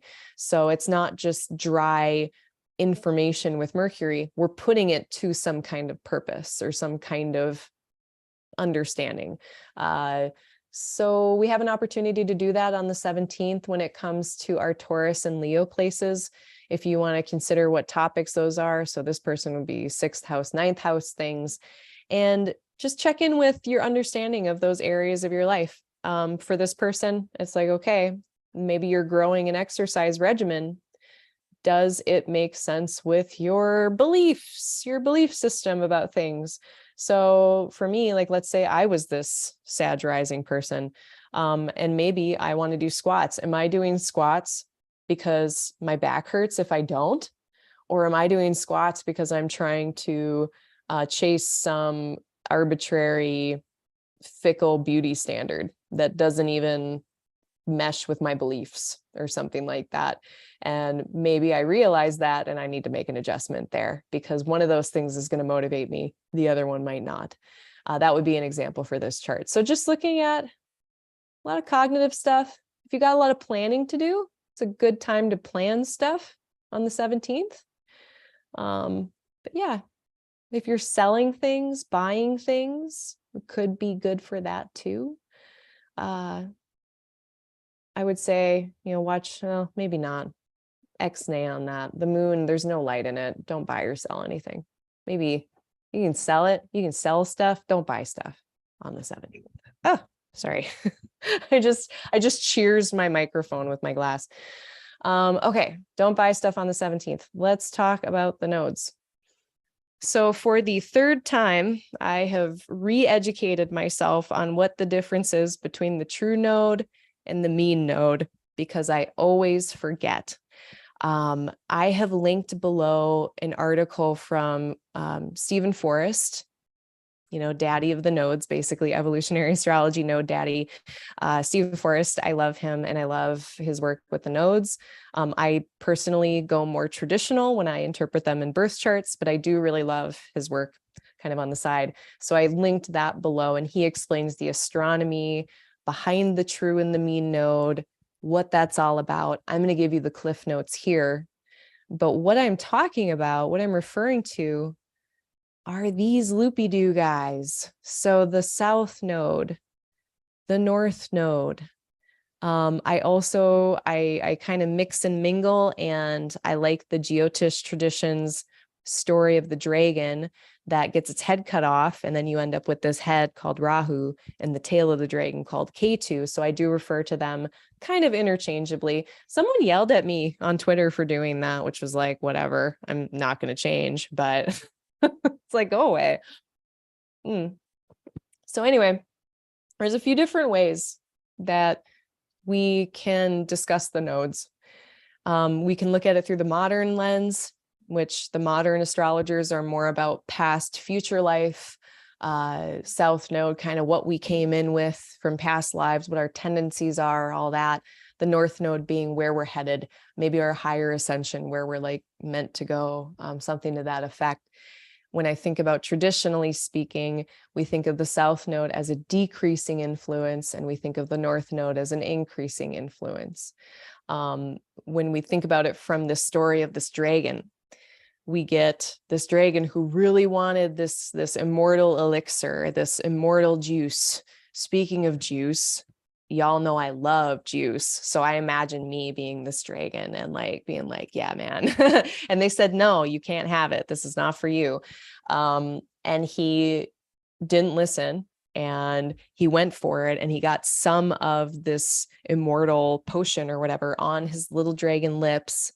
And just as that was happening, they chopped his head off. So this immortal head now exists and is insatiable. There's no stomach. It's just om nom nom nom nom, totally frenzied, like can't get enough, can't stop me, won't stop me. So we get with the north node a lot of drive, a lot of ambition, a lot of kind of insatiability, for better or for worse. And to be honest, my moon is on it, and I say it's mostly for the worst. So you can take with that what you will. The south node is the tail of the dragon, and it is a release point. If Rahu, the north node, that is more materially minded. It's more kind of focused in on this material life, on this kind of cycle of samsara, of suffering. The south node is more spiritual. It's the letting go point. So less, more immaterial, so to speak, and a lessening influence. So there's my quick and dirty little primer on the nodes. Now, when it comes to true node versus mean node, because there's two ways we can calculate it. And I'm actually going to share my whole screen here so you can see what it looks like. So we can get here, lunar node, the mean node, the true node. Which one is which? Okay, so here's my Stephen Forrest Cliff Notes. Essentially, because of the astronomy, because of how the moon, the sun, and the earth are arranged, how their orbits all work in tandem with each other, because we've got, for instance, we've got the sun, we've got the earth moving around the sun, and there's all of that gravitational pull that happens from that. And then as the earth is moving around the sun, then the moon is, of course, moving around the earth, like this, right? This feels like trying to like pat your tummy and pat your head. So you've got earth moving around the sun, you've got the moon moving around the earth, and that pulls on the earth. The moon moving around the earth pulls on the earth. And then the earth's orbit around the sun gets kind of wonky, and everything's kind of wonky in its own little way by like a few degrees here and there. And the end result is that the nodes of the moon, which I will describe more, it's like the eclipse points, they wobble, they move around a little bit. They're kind of erratic. So most software can calculate, it can take all of these different astronomical orbits into its calculations and figure out where the node actually is, the true node, where it actually is at any given moment. But it's wobbly and erratic. And sometimes the nodes are moving, mostly moving retrograde, but with the true node, they'll move direct for just a little bit sometimes. And it's because of this erratic nature of the orbits. The mean node is taking all of those calculations, taking all the measurements, doing a mean, and smoothing out the motion of the nodes. So I can't remember which one Stephen Forrest said that he uses. I use the true node, but Stephen Forrest also brings up a good point that the chances of us even having these calculations exactly right on, really, we're probably off a little bit no matter what. And the true node and the mean node, they're only about a degree off. So they're never that far apart. So when it comes to the transits, I kind of don't care. Like, it's a long transit. The nodes spend about 18 months going through a sign. We can see when it switches over, on July 17th, if we're using the true node. Let's use the mean node and see what that ends up like. Did I do it? No, I didn't. Apply. Let's see when it does. It's going to be a slightly different day, right? Yeah, it's the mean node switches from one axis to the next, like July 11th, July 12th, looks like July 12th. So there are a few days off, 5 days off difference. If I'm looking at a birth chart, if I've got let's say babies are born around this time, it's going to be different for the babies. See, now it's in Scorpio. If I do mean node, it goes to Libra. So for that person, I do one of two things. I either don't read for it at all, or if the client wants me to read it, I will read for both. I will read for both axes and see which one resonates better with the person. So that's how we deal with this issue in natal charts. Transit wise, I don't really pay that much attention. 5 days on a transit that's going to last 18 months. You can't make me care. But in a natal chart, it's going to be more finicky for me for sure. So in any event, I've gone back to my true node. I'm going to go back to this screen. So that's the nodes. What else about the nodes? I am forgetting something important. I know it. The nodes are the places where eclipses happen. I always wish I had hair ties for this part, but I always forget them. So the path that the sun makes and the path that the moon makes, they're not right flat on top of each other. They're actually like their orbits, this one versus this one, they're actually off by like 5 degrees. So it's like when you put two hula hoops into each other and they're off by just a little bit. That's the sun and the moon's orbit relative to each other. The nodes are the places where those two paths of the sun and the moon cross and we get eclipses. So I probably should have started with that, but that's astronomically what these points are. Symbolically, we know that there's some kind of directionality moving toward the north node. We're going there. We got to figure that out. If this is a confusing thing with the north node that's kind of frenzied and not clear, we got to figure it out, whether it's my higher ascension or whether I just need to figure it out. So what does it mean then to have the nodes moving into a new axis? What that means is we're going to get these different influences in different signs. So we're going to get a lessening influence in Aries, and we're going to get an increasing influence lessening influence in Libra, increasing influence in Aries. So if we want to look back and try to compare, look to the Scorpio part of your chart. There has been a lessening influence here for the last 18 months. There's been an increasing influence in Taurus.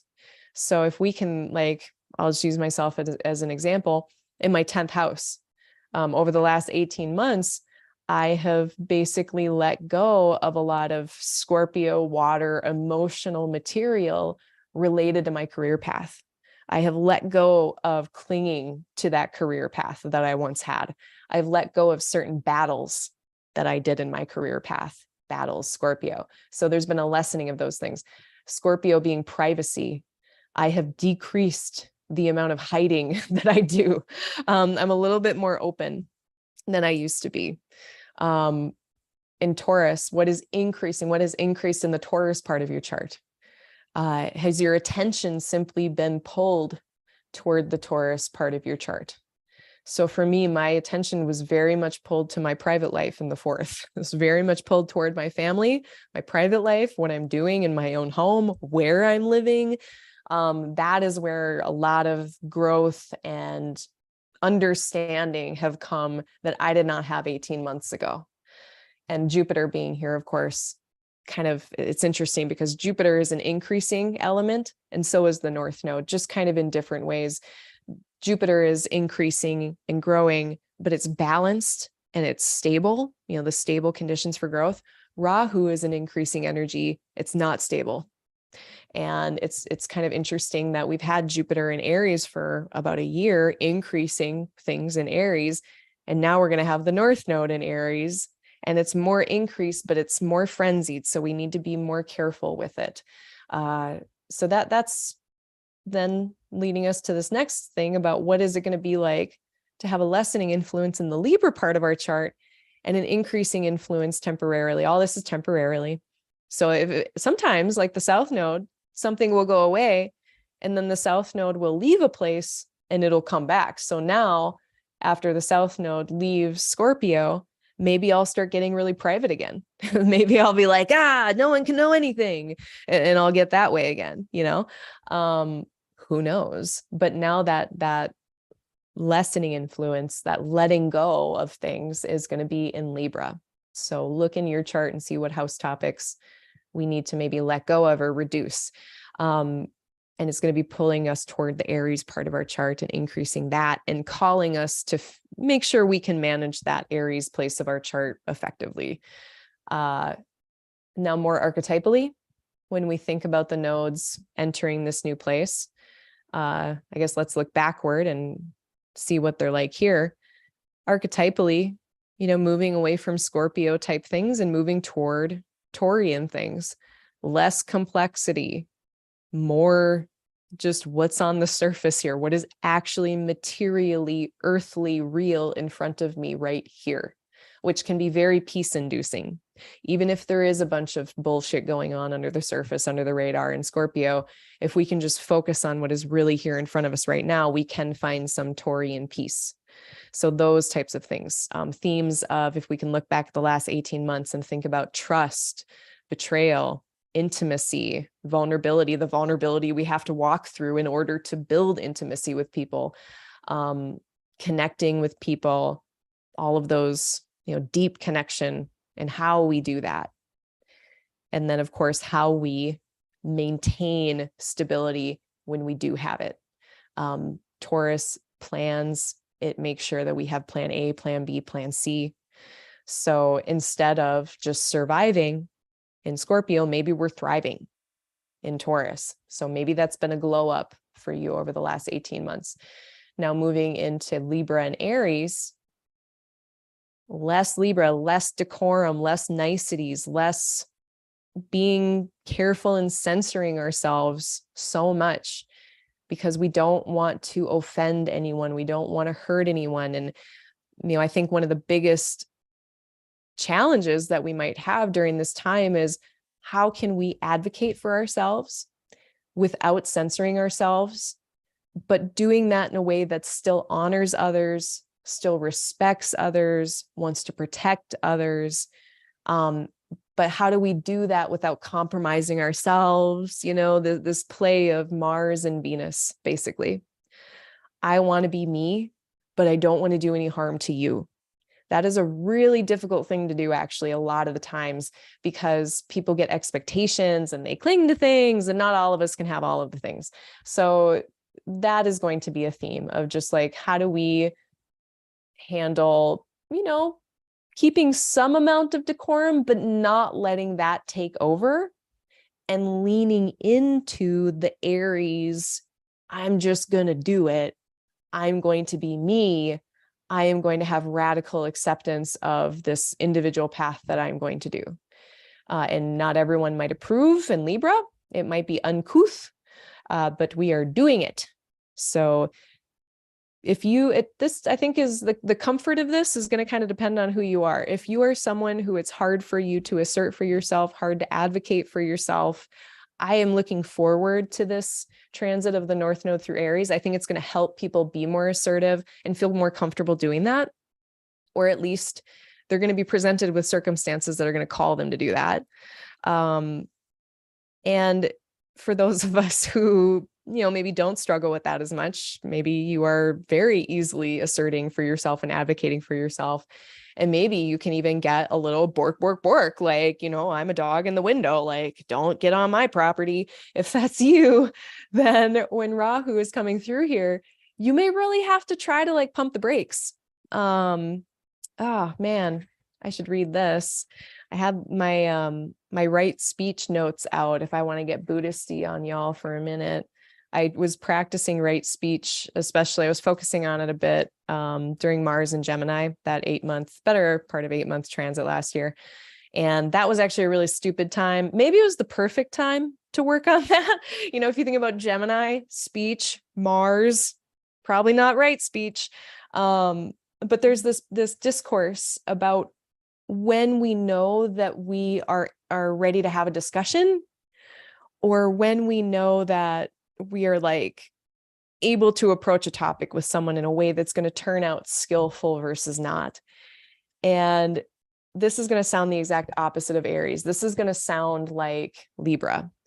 But I think it's going to illustrate kind of how can we find some kind of middle ground here? I don't know.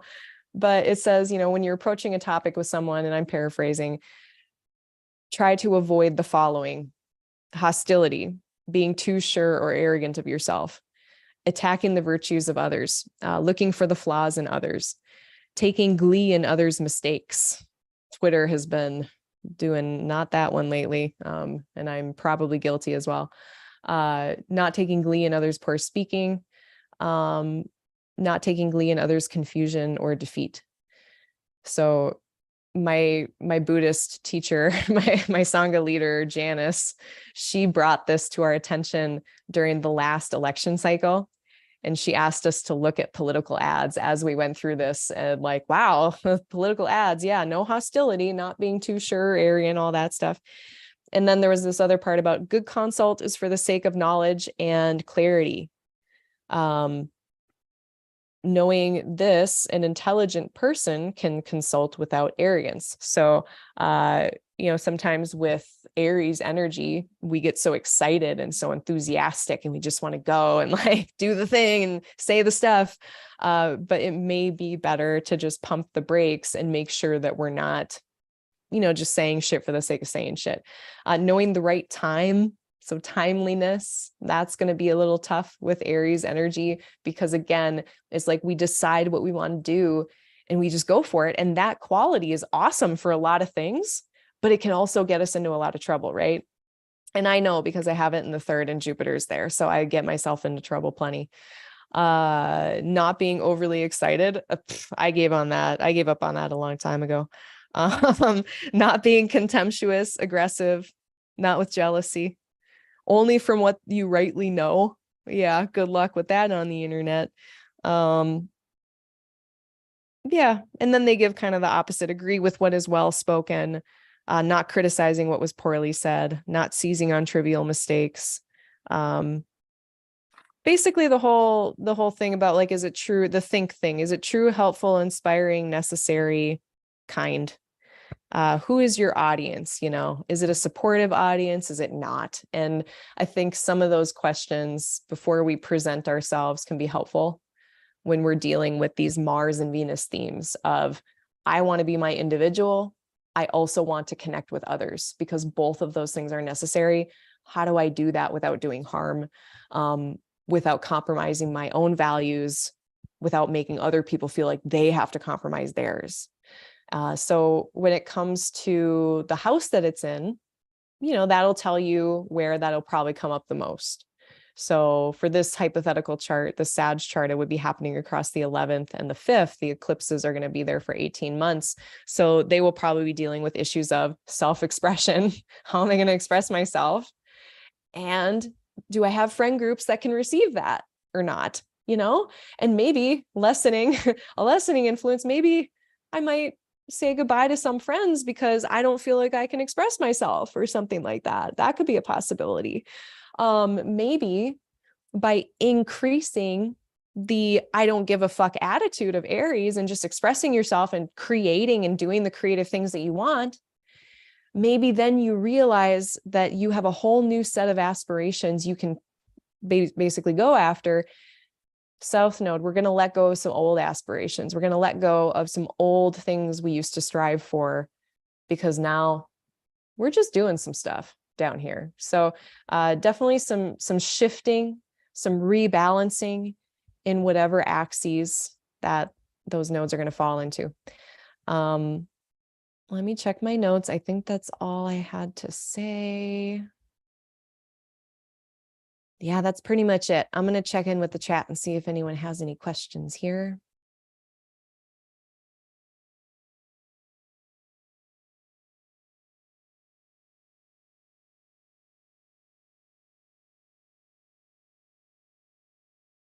Yeah, spring cleaning, totally. Summer cleaning, all the cleaning.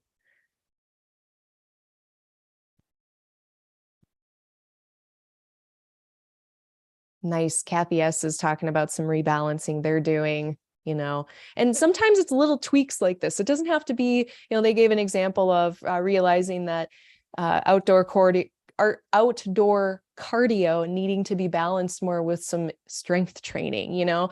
So it's not that like when a square happens or a Uranus transit happens or there's eclipses or whatever it is, and like change is called for. Sometimes those changes are really small. It's just kind of tweaking what is already there to optimize it just a little bit more, or having to temporarily adjust something because it's not working temporarily. But it doesn't have to be like a huge thing.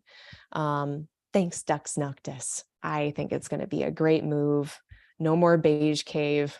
I'm really proud of how much I've kept my plants alive. Like I don't know if I've shown y'all this big giant, look at this. I have kept this alive with only a northern window, if you can believe that. So I am so excited. Oh my God, you're heavy. I am so excited to have windows that are not just to the north. It's going to be great. All right. So where are we? What day is it? It was the 17th of July. We were talking about the Cancer new moon and nodes going into Cardinal. Man, this is some Cardinal energy. Look at that. So we've got the nodes in Cardinal. We've got this new moon in Cardinal sign. Wow, look at that. It's opposite Pluto. So this is feels very, I mean, new moons, I don't necessarily classify as intense. They're usually more chill because the moon doesn't have any light. So we're usually less active, a little bit more contemplative, chill. But yeah, this is more, there's more going on underneath the surface. And another good point to make here, this is happening right at the bendings. So the bendings of the nodes, Demetra George, volume 1, she talks about this, where the lunar nodes themselves are these kind of unstable points, but they're also points where the sun and the moon are in the same declination. They're at the same height, or with, I need to get better at astronomy. I don't know any of the great circles or like how they all work or whatever, but same declination. When a planet, particularly in this case, the moon, because these are the lunar nodes. So then these are paths of the sun and the moon. So I am most concerned when the sun or the moon are on the bendings, the lunar bendings. But at the bendings, this is where the sun and the moon are the furthest apart in declination. That 5 degrees of difference that the sun and the moon's paths have, this is where they are the furthest apart. And Demetra George talks about this area as one of rationality, where the sun being our spirit, the moon being our body, there's a lot of separation and a gap there between the body and the mind, basically the body and the spirit, in such a way that there's just kind of more space to be rational and analytical about things. We're not getting swept up in the material or swept up in the physical needs or the emotions. We're able to kind of intellectualize with the sun from our center without being as affected by moon stuff. Now, that's very, very interesting because we're in Cancer. We're in this lunar space.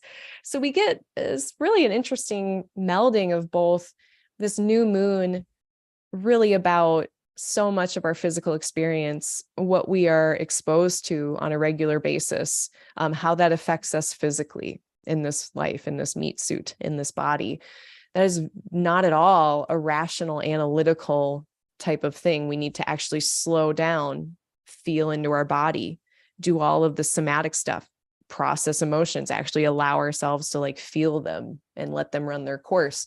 None of that is detached, rational, analytical like the bendings are. So we're getting both of those. It's very interesting. I don't know how that's going to feel or how that's going to play out, but we'll have to see kind of how that plays out. It's almost like an ability to, I don't know, kind of see those internal needs in just such a clear way that we're able to be rational while still honoring all of the irrational, right? Yeah, it just feels very cool. And Pluto, I don't like them there, but maybe they're going to be part of this in a constructive way of just like maybe working through some patterns or healing some patterns. Definitely seeing them, at least noticing them. So if we can just notice some patterns around mid-July too, that might be very cool. We don't have to do anything about them, but maybe just noticing. Oh, moon water. Thank you. You're well. Yeah, I thank you for appreciating my plants. My children. They're my children. All right. Let's talk about, we got Mars opposite Saturn perfecting on the 20th in the morning. Later in the day, the further east you go. So early on Thursday for the West, later on Thursday if you're like in Australia, or I guess maybe even a Friday morning if you're in Australia. So this is that extra crunchy thing. And of course, the moon has to show up and just amplify it all. So that's cool. Thanks. Yeah, this is almost like this mutable axes here. It's like, it's a little bump in the road of this lunation. And we are faced with something that we're just, there's some resistance there. There's a delay, there's a barrier, or just like, it could just be the weight of responsibility. It could literally just be, I have a lot of burden, duty, obligation, responsibility. I feel like I got to do 8 billion things about it, and none of it's going to be enough. Like that's kind of this vibe. So if you are even just feeling kind of a little shaken up in that way, feeling really responsible for something and not feeling like you can attend to all of it all at once, just notice that and take a deep breath. We're going to feel better on the 21st, and we're going to feel even better than that on the 22nd as the moon gets away from all of this stuff. So that is that. The moon does, wait, there's Venus. Hold on. Was there some kind of a version? What did I think was?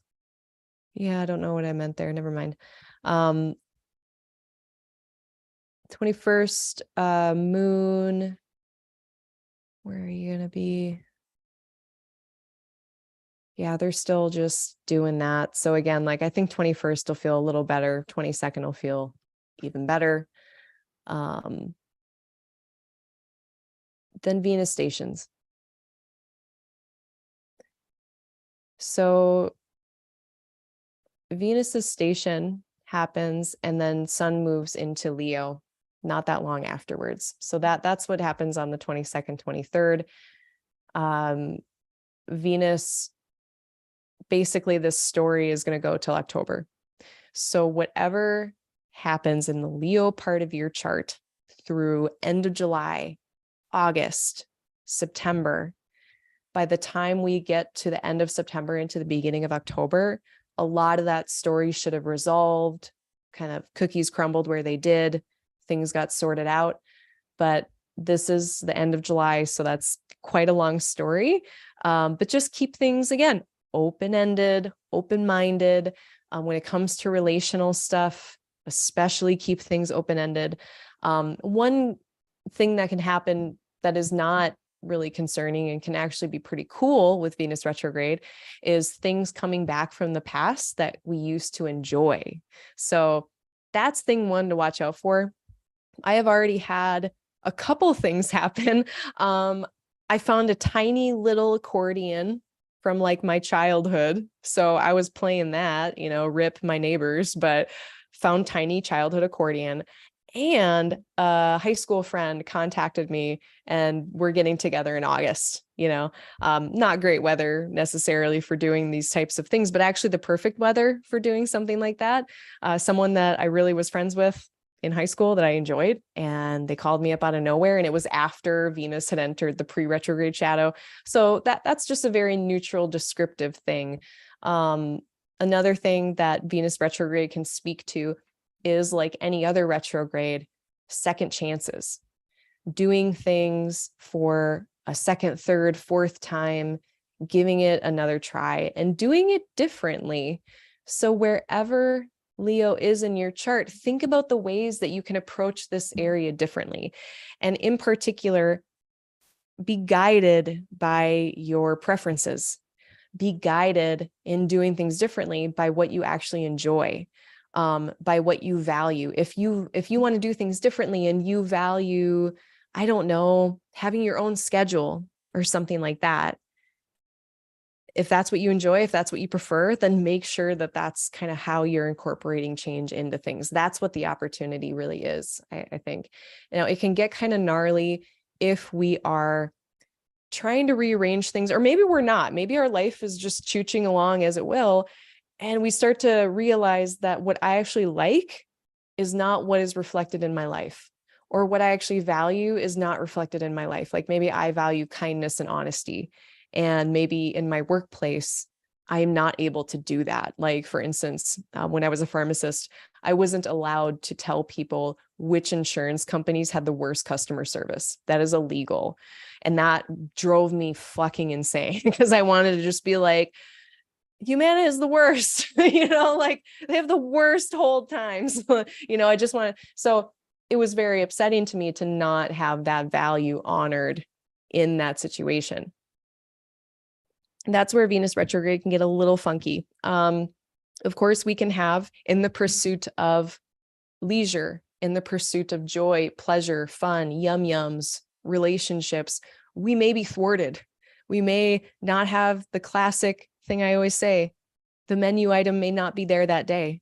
That person may not be into us, or we may not be into them. We may try to have some kind of spa day and something comes up, maybe their water pipes burst and you can't go. So it's just being flexible and really being faced with like desire, and how do I act when I get what I want? How do I act when I don't get what I want? That's a Venus thing as well. And then finally, there was one other thing with this too. What was it? I mean, aesthetic. There's been a lot of great posts on Twitter. Joe Maker of Ways, Joe O'Neill. I think that's their like real name, but their handle on Twitter is Joe Maker of Ways. And they had an excellent thread about cutting your hair or not during a Venus retrograde. So check that out. There's a lot of thoughts on that. And Catherine Urban too. Catherine Urban is actually a hairstylist. Also had a lot of things to say about how to handle aesthetic changes during a Venus retrograde. I think especially in Leo, this Venus retrograde can be a lot about that centering process. The sun, I love that the sun comes in because it's like, okay, Venus is going to do a reorganization of some values or some things we like or care about. And then the sun is here to basically point us directly back into ourselves and be like, okay, check in with yourself to see if that's true, to see if that's real and authentic to you. So I really, really like this as just a coming back to the self, coming back to what we value, especially if you're like a Leo rising, if like you are the sun, what do you value about yourself? What do you love about yourself? What makes you feel cute, and going back and exploring those things and experimenting with those things. What else? Just the things coming back from the past. I love using this as an example. Last Venus retrograde, it was in my 12th, think broom closets. And I found an old Game Boy in my closet and I played Dr. Mario. I think I talked about this a lot, but like, that was it. Like the Venus retrograde for me. Yes, there was some creepy dudes in my DMs because Pluto and Mercury were around and there were shenanigans. But like overall, mostly it was that Game Boy. And it was like, oh, this is great. Why don't I do this anymore? So it can be as simple as that. So it doesn't have to be like big dramatic storylines. It can be some of these smaller types of things too. I'm gonna look at my notes. There's one other thing one other talking point. Did I like leave no notes? It's like I talk about this so much in consults. I'm just not even gonna note anything about it. Yeah, no, I got no other notes. If anyone has any questions, let me know. But yeah, I think that's pretty much what I have for Venus retrograde.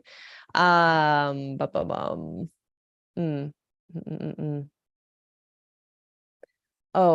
no, that's not all I have to say. So, of course, we're going to have, a square with Uranus again, a second time. That is in the beginning of August. But not that far away, they're going to be really in this loose square for a long time during this retrograde process.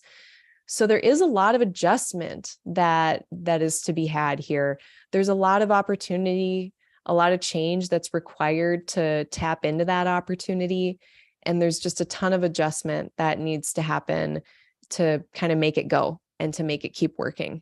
So if you're, and this is hard, these are fixed signs.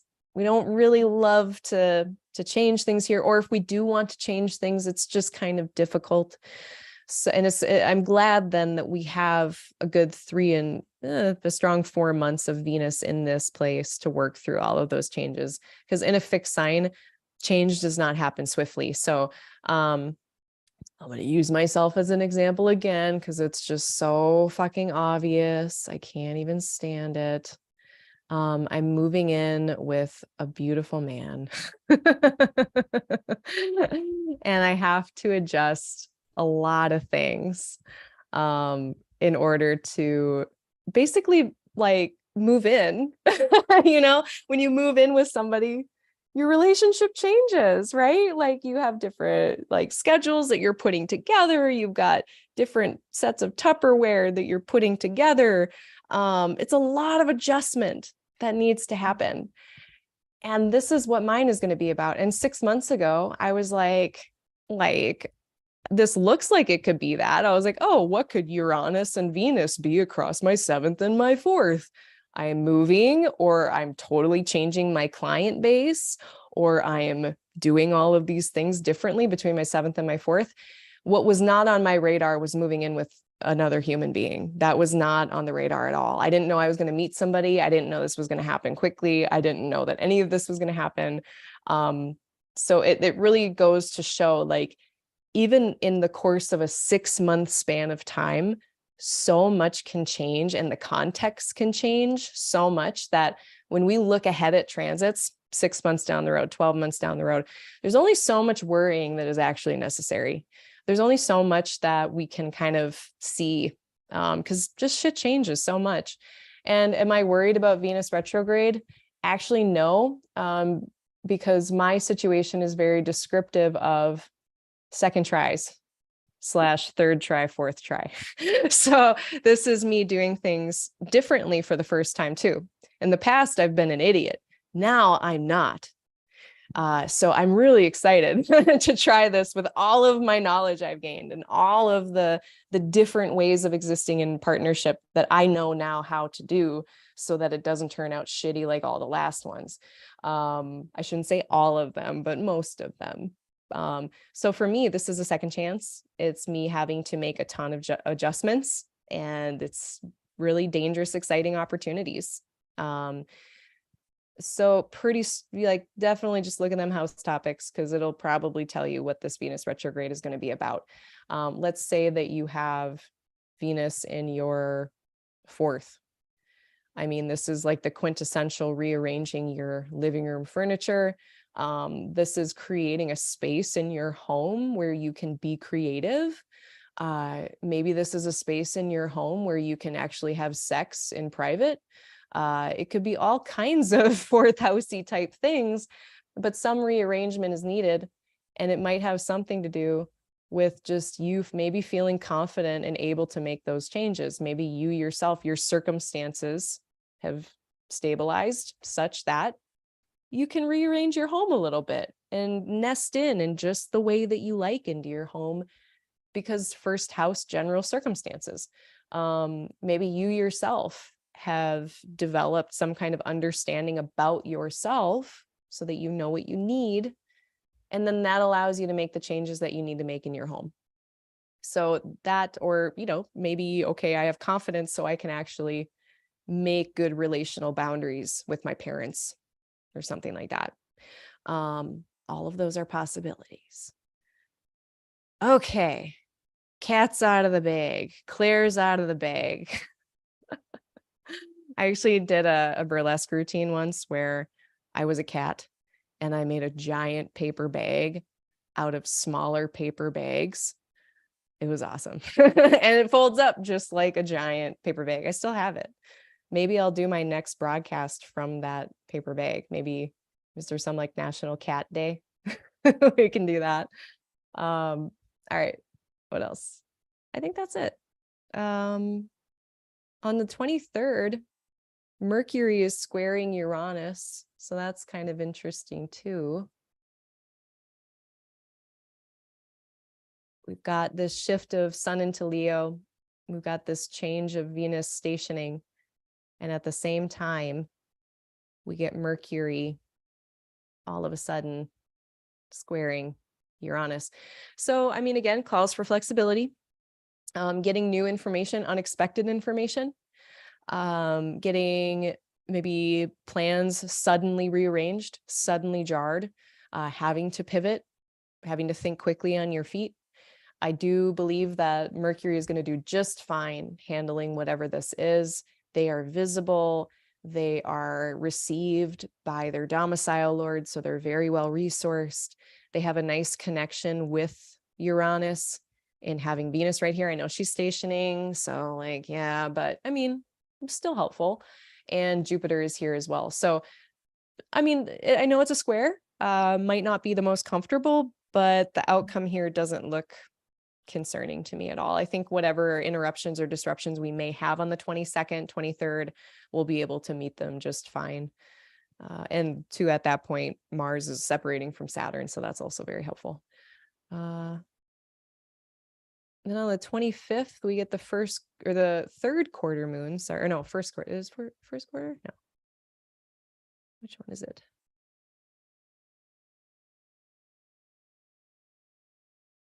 First quarter. Did I miss a new moon? No, this was the Cancer one. Okay, so let's think to that thing we seeded on the 17th. What new starts are we starting upon, or what new chapters are happening in Cancer?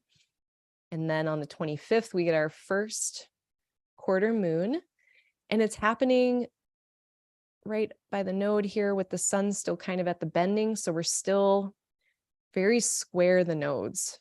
So that idea then of holding space for both the physical, emotional, and the spiritual, rational space for all of that.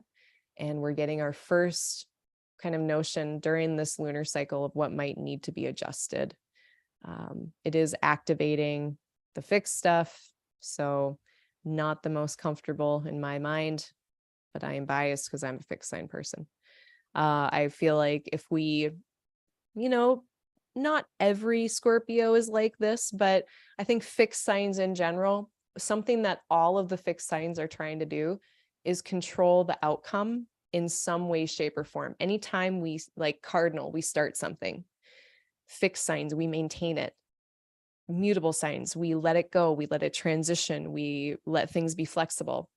In that middle part of that arc, in the fixed part of that arc, we're trying to maintain something. And anytime we're trying to maintain something, there is a level of control there.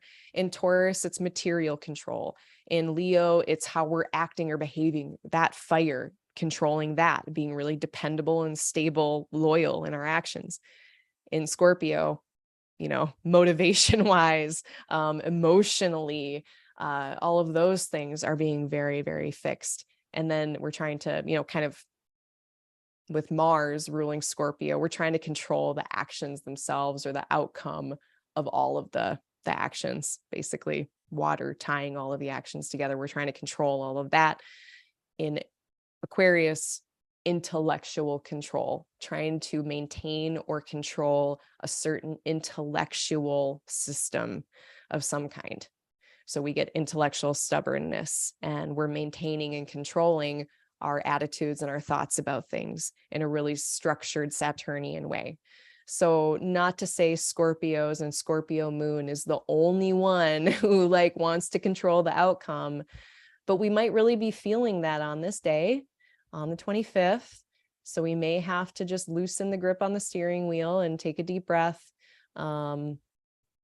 There's focus on your locus of control and what you can actually have control over. Don't forget to give Mars something to do. I should probably balance my books when Mars is in my 8th. That would be a really good thing to do. Clean up, your financial portfolio, figure out what it all means. That would be great to do with Mars in the 8th. At this point, on the 26th, now Mars, speaking of Mars, they have gotten 3 degrees away from Saturn. That is in the rear view. And as far as I'm concerned, in terms of the degree-based interaction, we're still going to have this by sign. So this sense of maybe frustration, resistance, that may be the case until end of August, once Mars gets out of here, but at least the worst of it is over, in my opinion. So hopefully things feel lighter again by the end of July.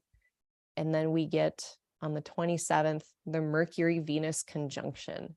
So this might be kind of interesting. You get both of these together, get another one of those double applications applying to each other. So relationally speaking, this is kind of I feel like it's a good day to talk things out, to plan things out, to do that cognitive heavy lifting when it comes to some of these Venusian things that are being reordered. Now at this point, Venus will not have been retrograde for long. They haven't even left the degree that they stationed at. But this degree is really important.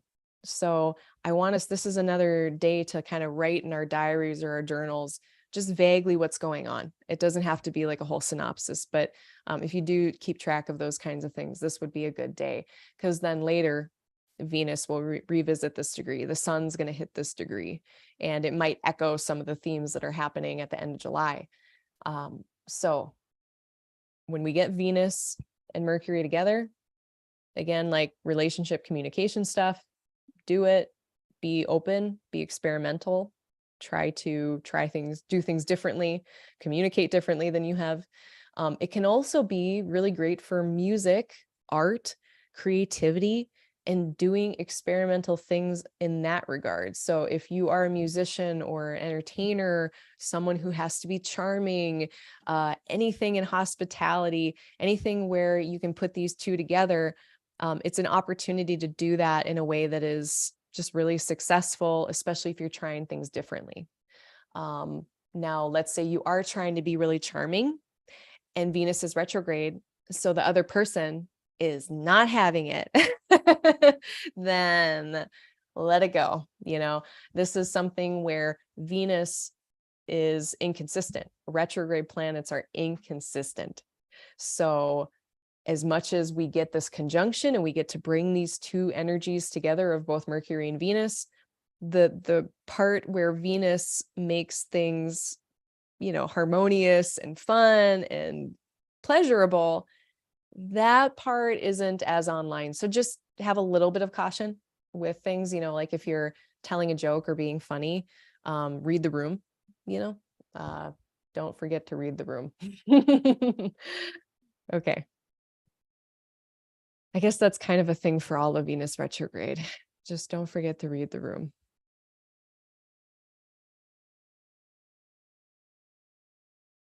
So then at the end of the month, we're going to have Mercury entering Virgo. And they're going to be here for a while. They're going to do a retrograde. Let me just see. When is that? Yeah, that's not till end of August. But of course, Mercury in their own sign is going to be a very effective Mercury. Mars also is going to benefit from this. So, Mars, they're going to now, if they have been already struggling with this opposition with Saturn, now they're getting a little bit of assistance. They're getting a little bit of help. Even like, okay, Mercury was in Leo before, they were getting assistance from the sun. Mercury could not see into Virgo to be able to give that assistance to Mars.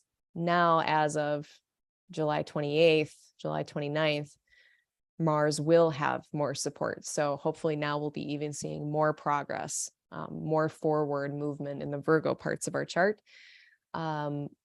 This is where, Mercury is kind of the short straw holder of this situation, though, because now they got to deal with both malefics.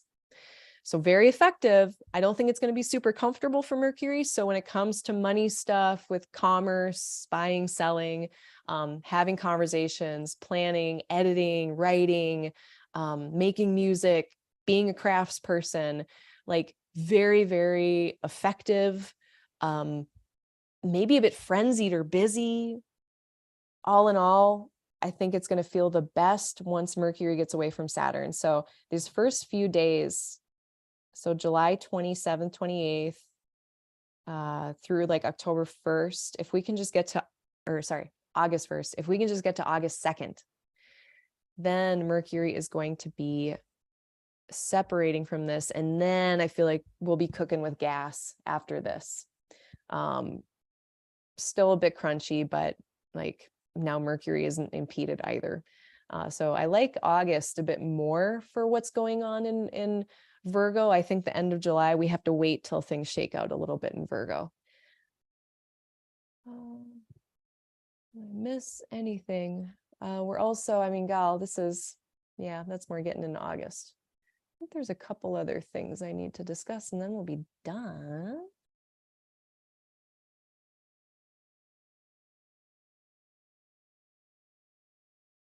Yeah, one more positive thing though to say, I guess, about this. What I was thinking about for this opposition is that Saturn in Pisces is more acting as like the scaffolding for our dreams. Right now, that scaffolding itself is kind of being rearranged and re-envisioned.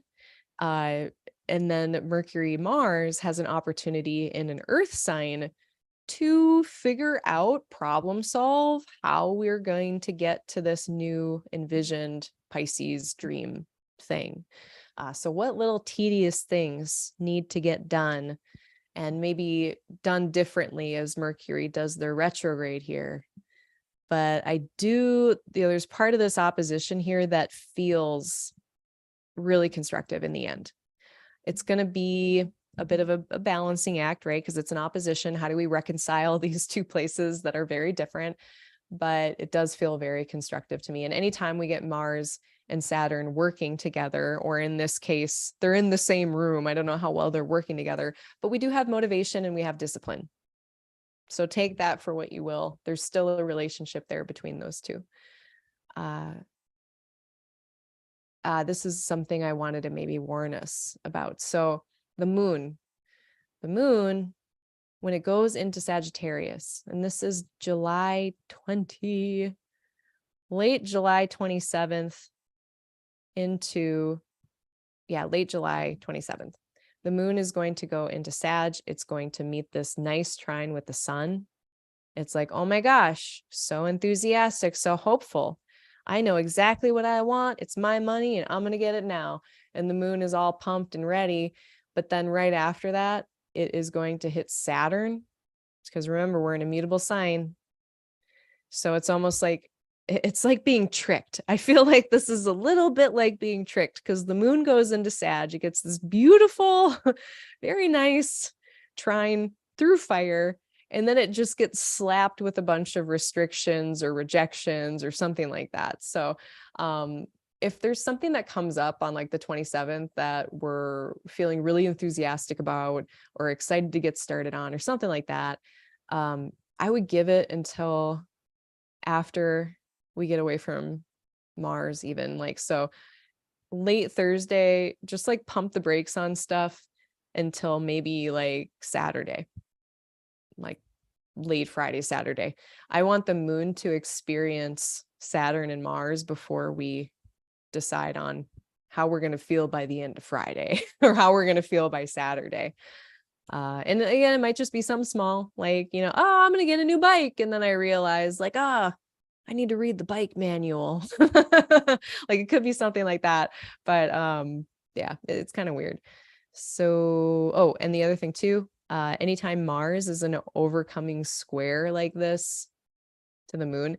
So moon is feeling super enthusiastic and hopeful and Sag, but then it's getting like all of this sense of urgency from Mars. Mars is like, yeah, but I know you want to do this big, cool thing, but have you done all these little tiny tedious things?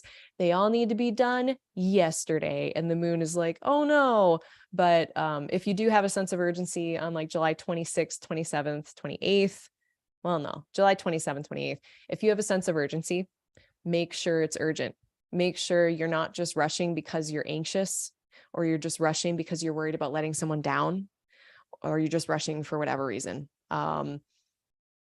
Usually we don't need to rush as much as we feel like we do. And certainly an overcoming square from Mars is going to make us feel like that. I think that's all I have to say. Moon trine Venus, moon trine Mars. Yeah. Okay. Maybe that's the last thing. So then moon is going to trine Venus as well. And that, you know, I don't hate that. I know it's like, of course, Venus retrograde, but it's kind of giving us yet one more opportunity of insight about what that Venus retrograde is about, what it's doing. You know, maybe the things that we are changing in Leo are giving us some boost of optimism in the Sagittarius part of our chart. Maybe doing things differently in Leo is what is necessary for the Sagittarius part of our chart. And the moon is able to kind of see that on the 29th. So I liked that. And then the moon will eventually then also trine Mars from a Earth sign. So it's like getting a burst of inspiration, maybe getting a burst of insight about how to act upon something.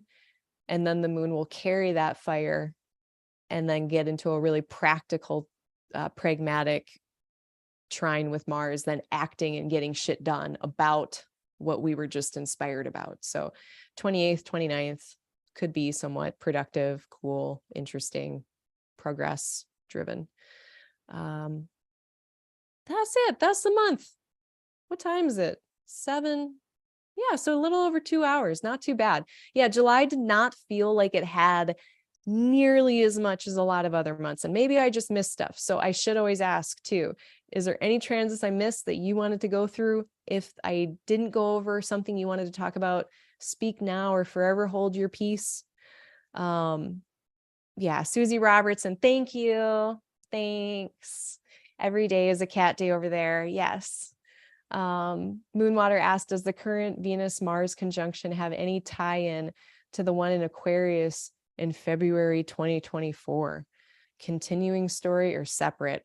Oh, I bet there's some kind of connection. Let's look. Let's look. Venus conjunct Mars. Actually, well, this one doesn't really happen. This one doesn't complete, so I can't really use that function. So we've got this here.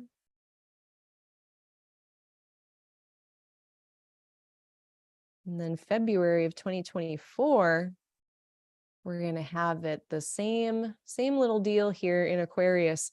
So, yeah, I would say that there could be a connection. It at least is going to be a really cool comparison of what is it to have this pair of planets that really are the equation for passion. Mars, motivation; Venus, desire. Venus, that's what I like. Mars, I'm going to go get it. Right now, that's in the Leo part of our chart. What do I like? I'm going to go get it in that Leo part. Now in Aquarius, that's what I like. I'm going to do it. I'm going to do it that way, how I like it. But that's in the Aquarius part of your chart.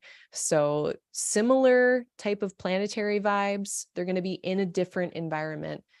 These are both diurnal signs, so we're still going to be acting on stuff and trying to influence, although right now it's more action oriented, feeling compelled to act on something, versus February of 2024, it's probably going to be more intellectually focused, systems driven, rethinking about how to go after something that I want instead of the actual doing of it.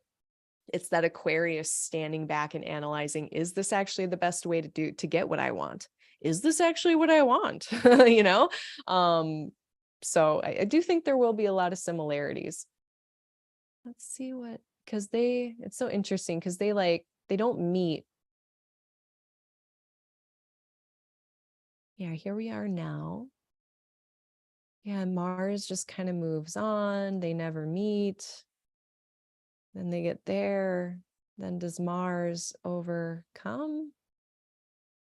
No. Then she pulls away again. So it's just so interesting to me how they never really meet.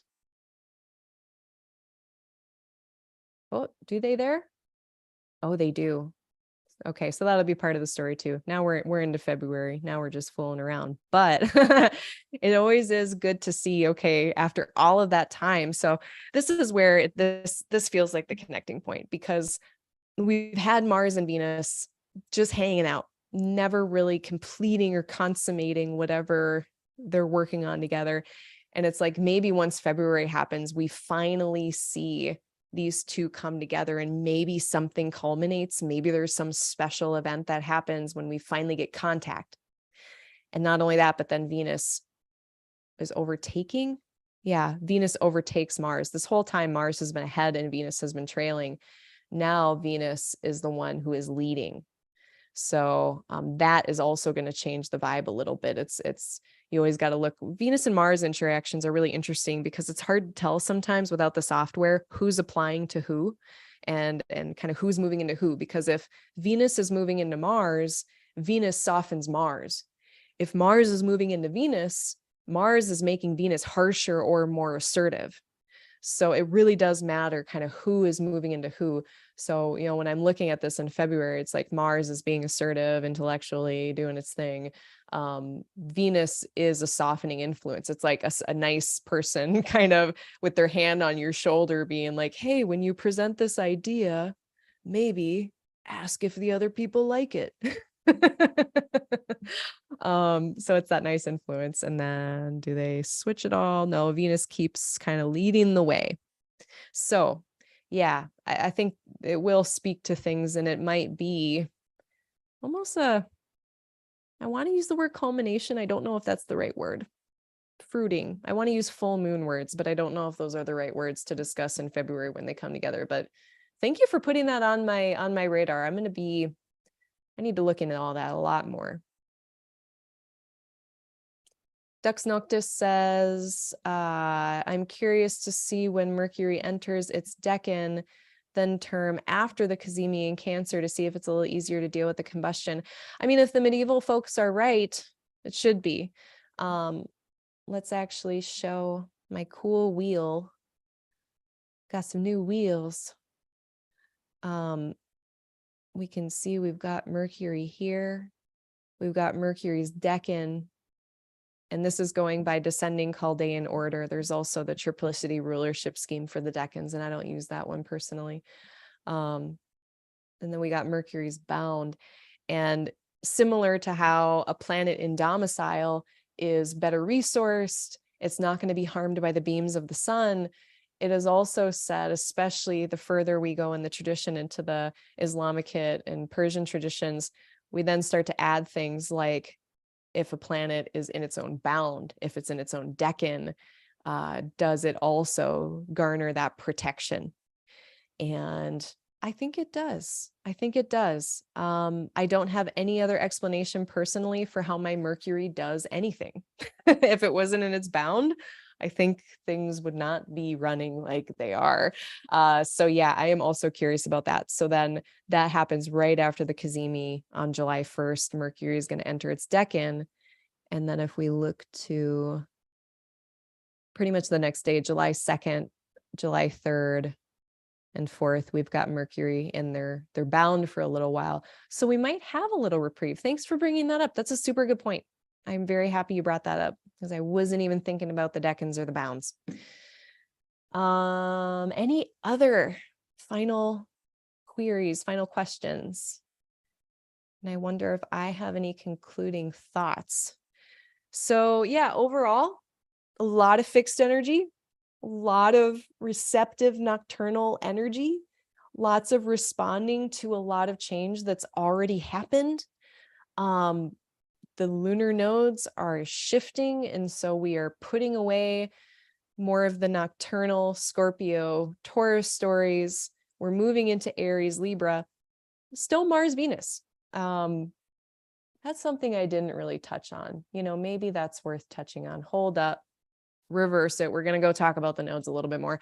And I'm going to get rid of this wheel because it hurts my eyes. Okay. So something interesting is that right now we have the North Node ruled by Venus and we have the South Node ruled by Mars. More Venus, less Mars. Now we're moving into nodes here where we're going to have the North Node, the more one, ruled by Mars, the less one ruled by Venus. More Mars, less Venus. We are moving away from a focus on stability of Taurus, more toward the individuating, I'm going to just go do it, I'm going to take risks, not careful like Taurus. We're taking risks and doing our thing. So it is a very different vibe shift.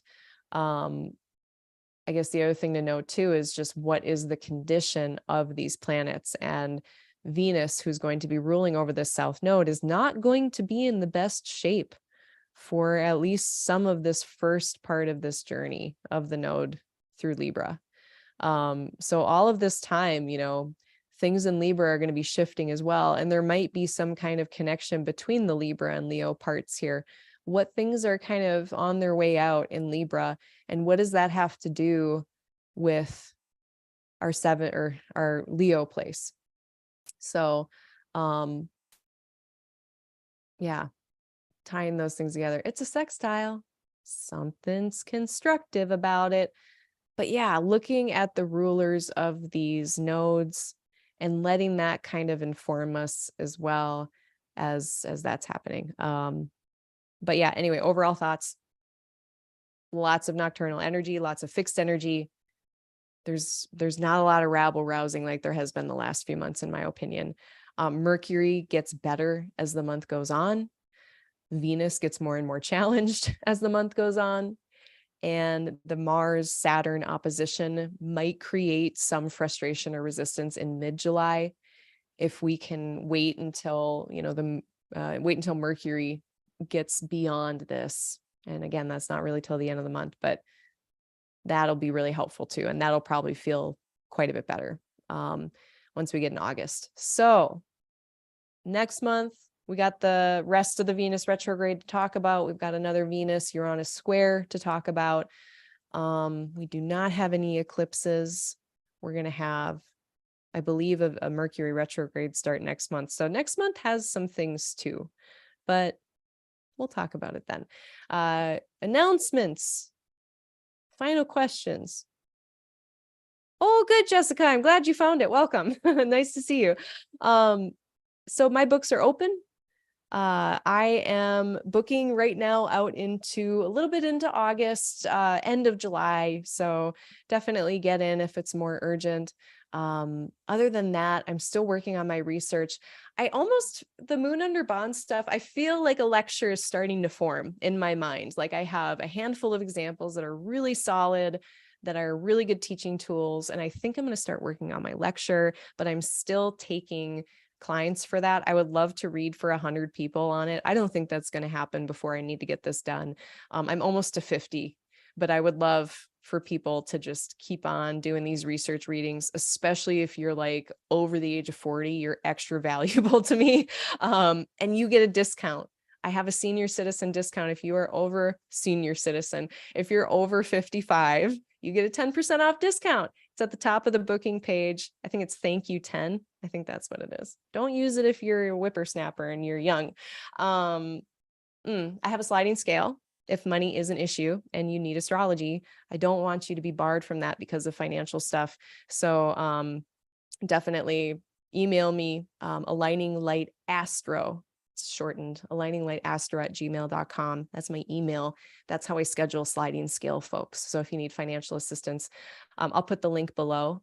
There is some qualifying criteria. So if you meet that criteria, give me an email. What else? Research, books are open. I'm moving. That's like it. I've been trying to get work-life balance back in order because I really do want to go back. I haven't been able to do it the last few months of doing like rising sign horoscopes here and creating other content about shorter transits in between these larger forecasts. So hopefully by end of summer, I'm going to be getting back to doing that in this fall.